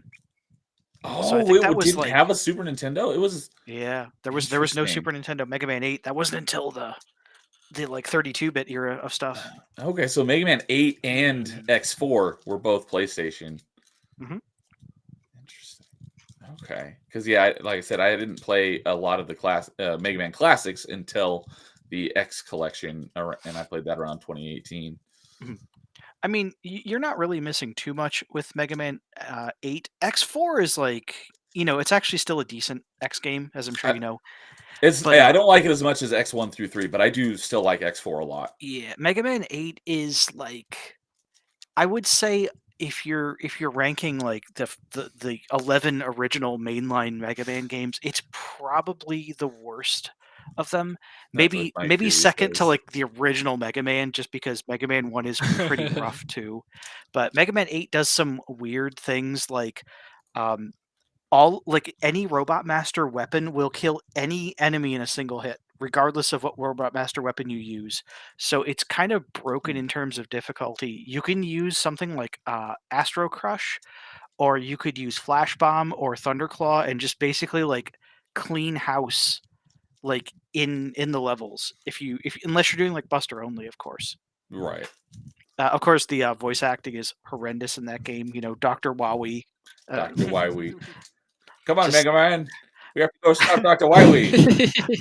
I still kind of love how Capcom picked their voice actors back then. It was so ridiculous, where they like pulled people off the street. I think this might have been specifically to Resident Evil, but they like found people who looked like the characters, even though they're just voice acting. So like for Barry, they found someone who had like, you know, who's like a ginger hair beardy man living in Japan, and they're like, "Hey, do you want to voice Barry Burton?" and that's why the dialogue in Resident Evil 1 is so cheesy. Yeah, DJ Mike Fury saying that Elmer Fudd, Dr. Light. Hmm Yeah. I'm hunting Wiwies. Wowies. Right now, I'm trying to look up the Mega Man Legacy Collection. So the first Yeah, eight the games It's or one I 10? think through it's the 10. first 8. No, it's not. Okay. The Legacy Collection 2 has 9 and 10. The original Legacy only has Mega Oh, Man 1 through 8. I was referring to both of them because Legacy Yeah. Collection 1 has 1 through 5 and Legacy Collection 2 has 6 through 10. Okay, was it 6 through 10? I thought it was like the first. I thought it was like the first 8 were in the first And collection. then in Mega Man Hmm. X Legacy Collection has the first one is Mega Man X 1 through 4 and the second one is X 5 through 8. Gotcha. Oh, wait, you know what? Hmm. On the Legacy Collection, I don't think it was split even. I think it was 1 through 6 and then 7 through 10. Okay, yeah, you're right. You just got it. The first one is 1 through 6 because it's just all specifically the NES games, Yes. and then Collection 2 is 7, 8, 9, and 10. And that's right. and then, of course, they didn't have the nerve to include Rockman and Forte or Mega Man and Bass, whatever you want to call it. Still a decent Mega Man game. I don't care. I never played that one. It's not bad, but I will say if you play it, Burner Man is going to make you break your controller. That guy is just absolutely brutal. Burner Man sucks. He's like the worst boss to ever fight in a Mega Man game. Worse than Yellow Devil? Yes, he's worse than Yellow Devil What? because Burner Man has spikes in his boss room. Oh my goodness. Yeah, he's one of those bosses where like he kind of like bullies you to the side of the stage, and there's like spiked pits. It's Oh, yeah, it's one of no. those bosses. This to me, by the way, is a cardinal sin in Mega Man boss design. Never put one hit kill spikes in a boss room. Let me Yeah. fight the boss fair. Yeah. Or I would say, or like fall to your death, bottomless pits. Yeah, but same thing. Same thing. because I'm thinking about because they did have that in Mega Man X with Storm Eagle, but he's actually pretty easy regardless. Mhm. But yeah, I'm with you there. But yeah, you know what? I was thinking about it the other day, because on I think it was Party Chat that I think James and Kay were both on. We talked about like cheapest bosses, and I think I'll have to go back and re-listen to the episode, but I think I totally forgot to include Yellow Devil. He should definitely be on the list of one of Yeah. the most cheapest bosses of all time. Yellow Devil is basically like the final boss of Mega Man 1. I'm sorry, but even the Wily Machine, both forms are easier than the Yellow Devil. Yeah, I gave up on trying to beat him legit. I had to use the pause glitch. Oh, you can do it legit. It's not as hard as you think, but like if you have to jump, I think it's like 6 times over the bottom, like because you know how he like throws like pieces of himself across the screen. Yeah, it switches back and forth. Yeah, you have to do. I think it's like he'll throw like 6 of them across the bottom of the screen, and you have to do like basically like I think it's 6 jumps in total, or it might be 5. But there's like one jump that's always tricky, and it's the 4th jump because you have to jump over 2 pieces. So you have to like do it Time it almost right. pixel perfect. You have to like dodge the first one when you're ascending, and the second one you have to land over the top of it, or you're gonna take damage. Man, it sounds like Dempsey's just as knowledgeable in Mega Man as he is in Castlevania. Just gotta remember the order. Yeah, I couldn't do it, but I hate that guy. He is a pain. He really is. As I said, he's like harder than the final boss. And I know I brought this up on our Mega Man stream, but I forgot what the answer was now because it's been 8+ months since we did that stream. Which one was it where the final boss is only can only be damaged by one weapon, and if you run out, you're screwed? Is Oh, that? that's Mega Man 2. I was gonna say I think that was Mega Man 2. It's my favorite game, unfortunately, in the Mega Man games. Yeah, it's Bubble Lead or Bubble Lead, whatever you want to say it's pronounced. But the only way to damage like Alien Wily is with the Bubble Lead, and if you run out of Bubble Lead, well, you might as well just game over Yeah, because there's no weapon tanks in Mega Man 2 either. yeah, it's like great design there, guys. Yeah, despite its faults, I still love Mega Man 2, but I do understand that there's some just nonsense in that game. The fourth Dempsey's there boss. with you with Mega Man 2 and 3. Yeah, the boss in Wily Castle 4, the Boo Beam trap, where you can only damage it with Clash Beam or Crash Bomber or Clash Bomber, that's not cool. That's absolutely not a cool boss fight I because remember. you also need Crash Bomber to destroy the barriers in his boss room, and if you run out, well, you better just game over and do the whole level again. I remember you bringing that up on that stream as It's well. it does suck, but I don't care. It's my favorite Mega Man game, Yeah, despite. no one can tell you what your favorite game is. That's true. You know what, So though? You know what? it's like I'm all people hype it hate up on my now. favorite, but it's not going to change my opinion of my favorite game. Exactly. You know what, though? Since we haven't talked about it, I'm gonna bring up Mega Man Maker because I want more people to play it. Just like how there's Mario Maker, there's a Mega Man Maker that's free to download on PC, and it's so incredibly good.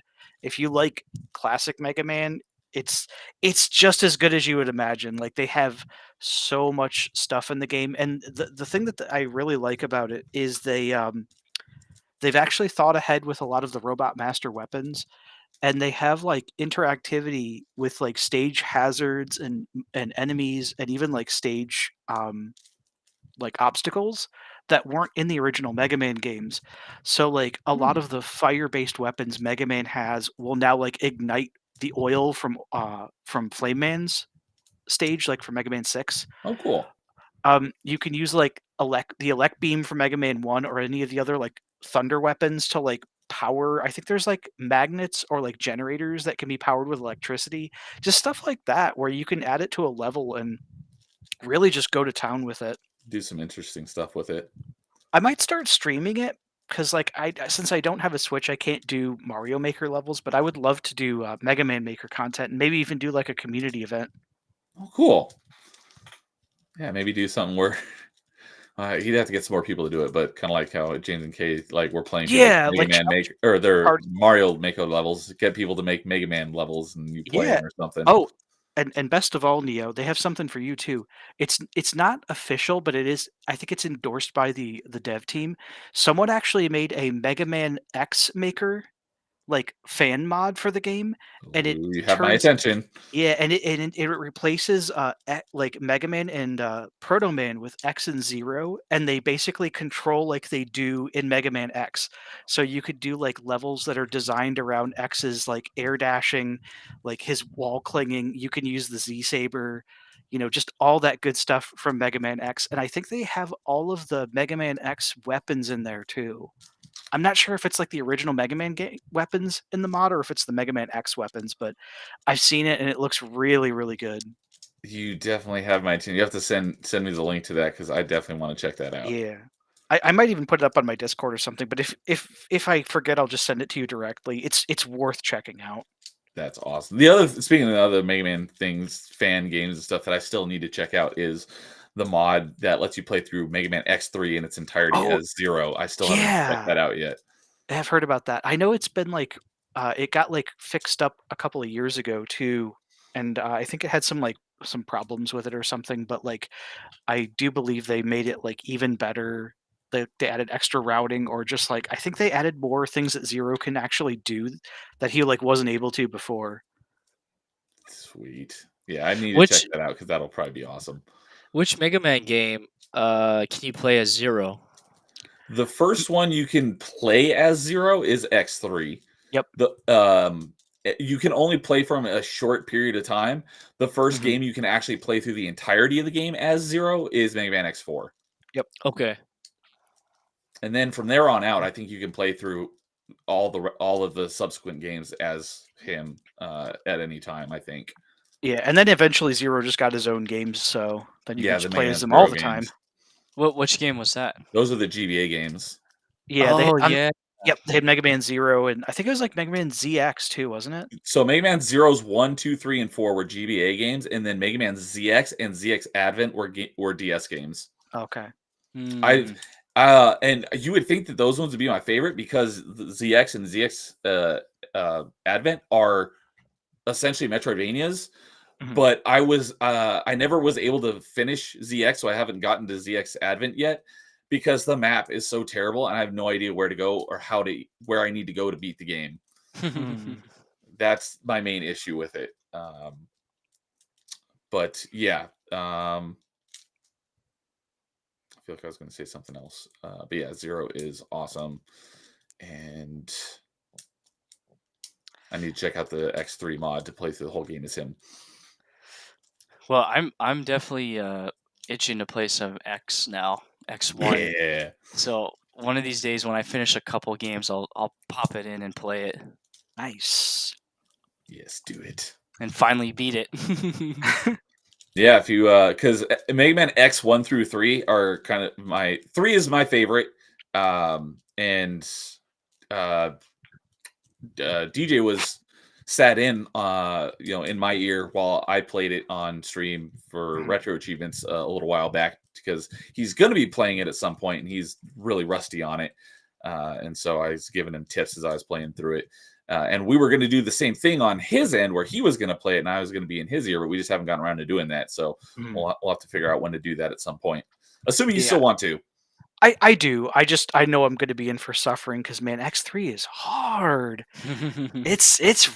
I consider myself to be good at Mega Man games, both the original and X, but man, X3 is just a different beast entirely.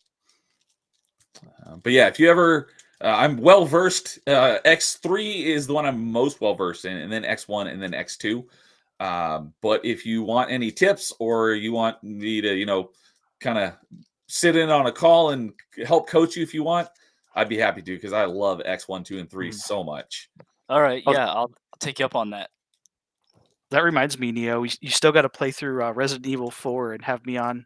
Yes, we're going to do the same thing because I'm not big on Resident Evil, but I bought Resident Evil 4 because I originally had Resident Evil 4 on GameCube and I couldn't play it because the aiming I just thought was terrible. So when they re-released it on Wii, I traded my GameCube copy for the Wii copy, and I actually loved that because then I could actually aim with the Wiimote and aim where I wanted to, and it actually made the game playable for me. I never did beat the game in its entirety, but I got a good chunk of the way through the game. And the reason why I never beat it was because of the regenerators, where you basically need a specific weapon with a specific thermal scope in order to beat them, which I didn't have either of those because I didn't like the gun that you needed to use it on. So I never bothered with it. And then I just never went back to the game. And then I tried it again when it was on Game Pass, and I couldn't get through the first encounter in the beginning of the game. So I was like, screw that. But DJ convinced me to buy it on Steam and do it with mouse and keyboard. So at some point, I'm going to play it on Steam, and he's going to coach me through it like I'm going to coach him for Mega Man X3. By the way, Resident Evil is another series that I can, if we get started on as a topic, we're going to be here for hours because I kind of like me some Resis, kind of a lot. Is that like your favorite franchise? I wouldn't say it's my favorite, but it's definitely, if I have like a Mount Rushmore of franchises, Resident Evil would that term. Yeah. Mount Rushmore franchises. I love that term. Yeah, there might even be more than 4 on my Mount Rushmore, but like, Mega Man, Castlevania, Resident Evil, Metroid. I think if I had to pick 4, like those would be my definitive. Well, I'm gonna try to forget what you just said because I do have on my list of top 5 just top 5 favorite video game franchises is one of my ideas. So Ooh, nice. I may have to have you figure it out, and actually rank them at some point. Oh, is this like you kind of low key invited me onto that show?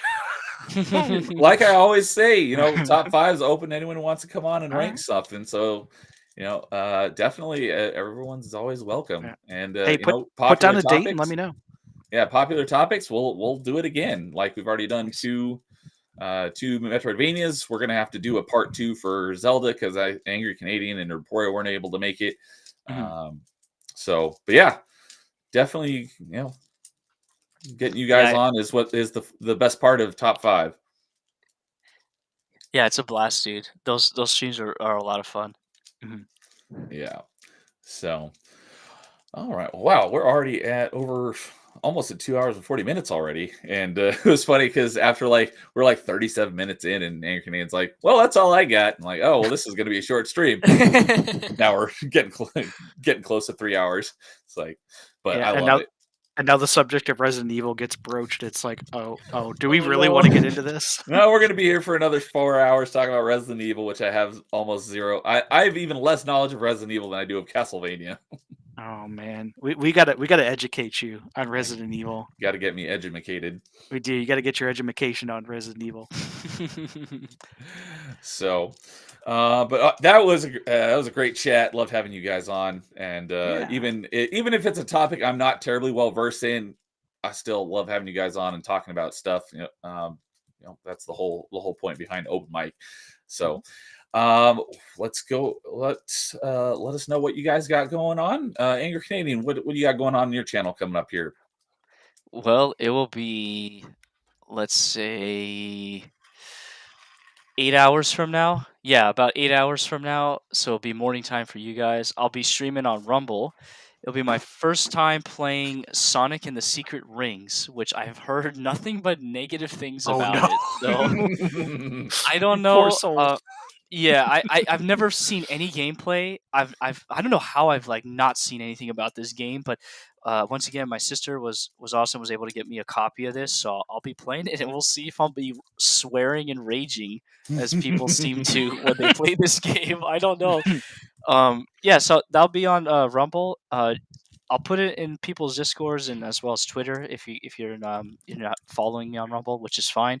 And then If you want to yes, shoot me the link in the private chat, I will drop it in the unless you've got it, you go ahead and drop the link to his Rumble in the chat. I'll pull it up while I'm saying one other thing. I am going to try to do that Castlevania stream that I mentioned earlier, playing Symphony of the Night as Richter. I'm Nice. going to try to do that, or I should say, set that up. Time wise, I'm not sure. And then I have an idea for Star Wars Day, May 25th, not May 4th. Yes, real Star y- Wars Day. Oh, Paul's yeah, driving. Okay. All right. I got it. I got Canadian the sent link. it to me, so thank you. I will drop that in chat. So go check out Angry Canadian's Rumble channel. Yeah, just to show a little bit about my one of my YouTube friends. His name is Pops. He's this older guy that covers Oh, wow. comics, movies, and videos or whatever. But he has a very deep appreciation for original Star Wars, and so he started last year Star Wars Day, where basically on the 25th, all day he either did a live stream or had pre-recorded videos releasing throughout the day to like celebrate Star Wars. And it was a lot of like interviews and stuff like that with people of their experiences with Star Wars. So I'm gonna do something different depending on the schedule. I'm not gonna reveal the plans just yet, but it's gonna be Star Wars video game related. So Sweet.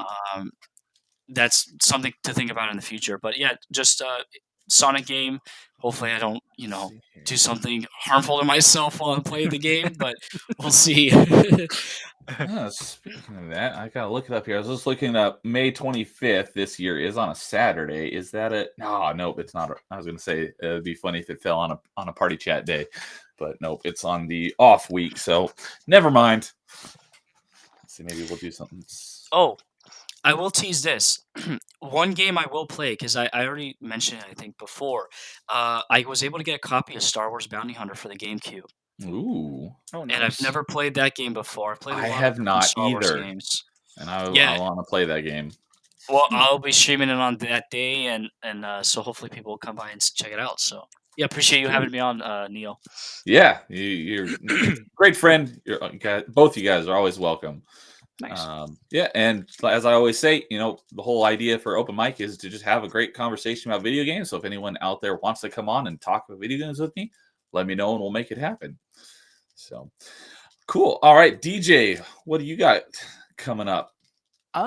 Well, apart from the usual streams over on YouTube or on Rumble as Seth the Dragon or Seth the Dragon underscore is my username on there.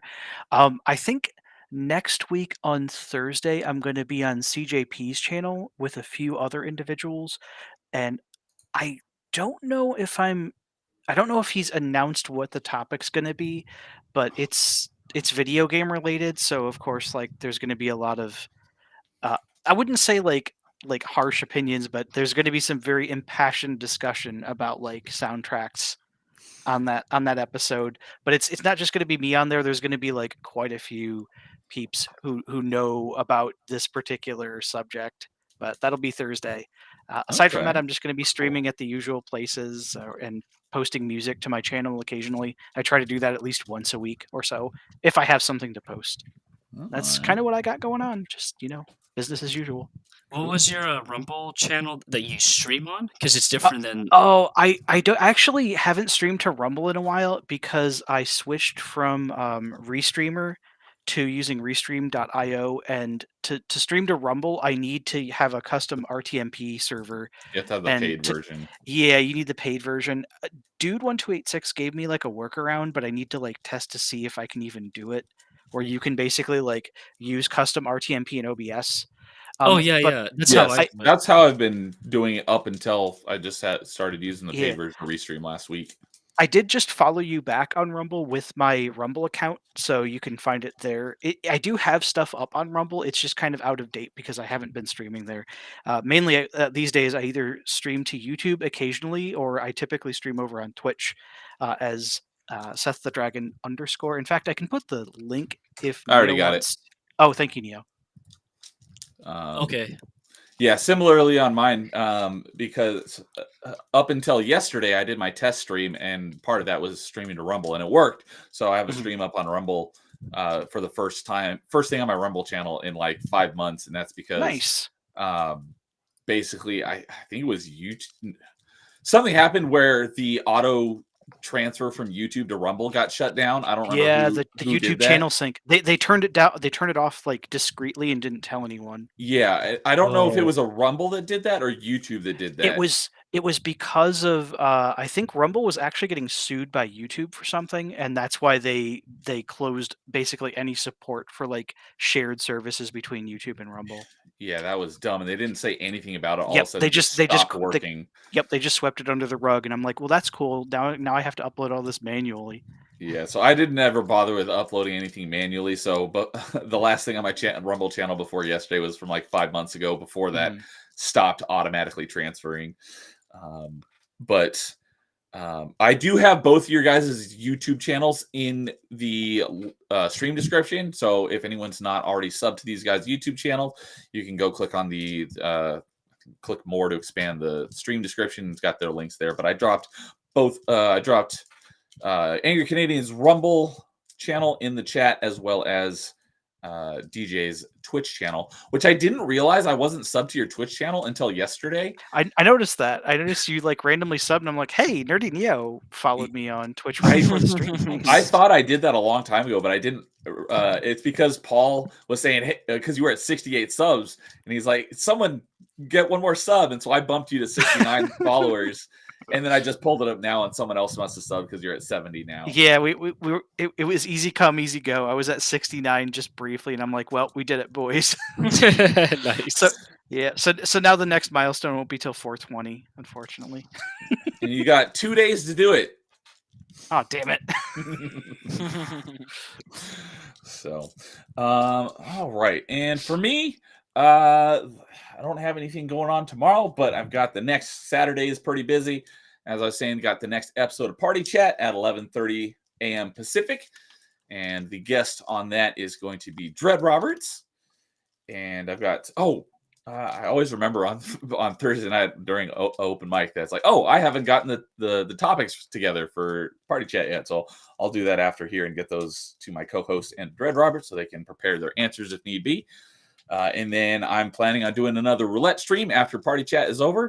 And then at 5 o'clock Pacific, I will be on an RNG podcast with Carl of Dojima Nice. or Colta Carl or Adam, whatever you want to call him. He's got all these different names. So I know both of you guys were on his show just recently. So I am next up on the block.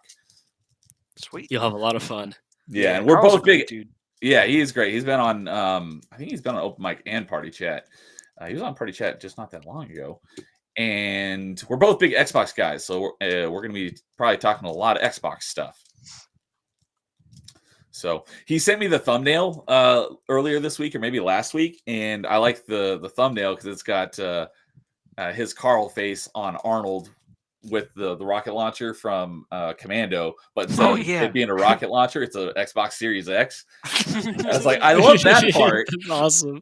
And then in the top left corner of the thumbnail, it has a tweet from Gilbert Godfrey about Hitler. And I'm like, what the heck does this have to do with anything? And he's like, because it's on 420. That was his birthday. I was like, oh, okay, that makes sense now.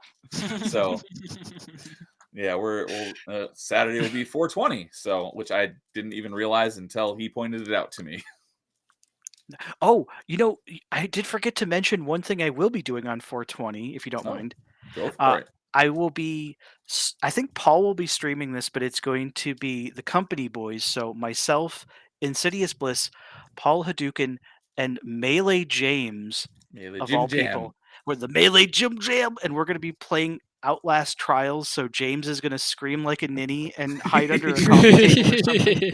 It's going to be great. I know everyone's going to watch that just to see James freaking out. So, but what time are you guys doing that? I think it's going to be in the afternoon. I'll have to confirm with Paul, but it is going to be on 420. So, okay. Whose channel is it primarily going to be on? I think it'll be on Paul's channel where he's streaming it. Because I usually don't stream the Company Boys stuff. Sometimes I do, sometimes I don't. I try to if Paul's streaming it, I try to not to, so that way he kind of gets all the traffic for it. So. Okay. Yeah. If I'm not live, I will tune into that, but I think I'll probably be live on my roulette at that time, most likely.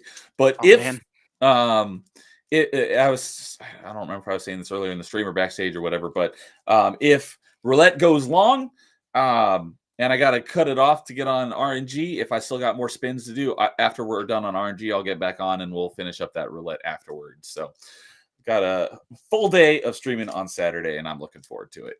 So, all right. Well, I had a blast having you guys on. As always, you're both good friends and always great to talk to. So thank you for coming on, both of you, and making it a great discussion. Yeah, no problem. All right. Lots of fun, dude, as always. Yes, as always. So we will call it there. Everyone have a great night. Thank you, everyone in chat, as always, for coming and hanging out with us while we blabber on about video games nearly endlessly.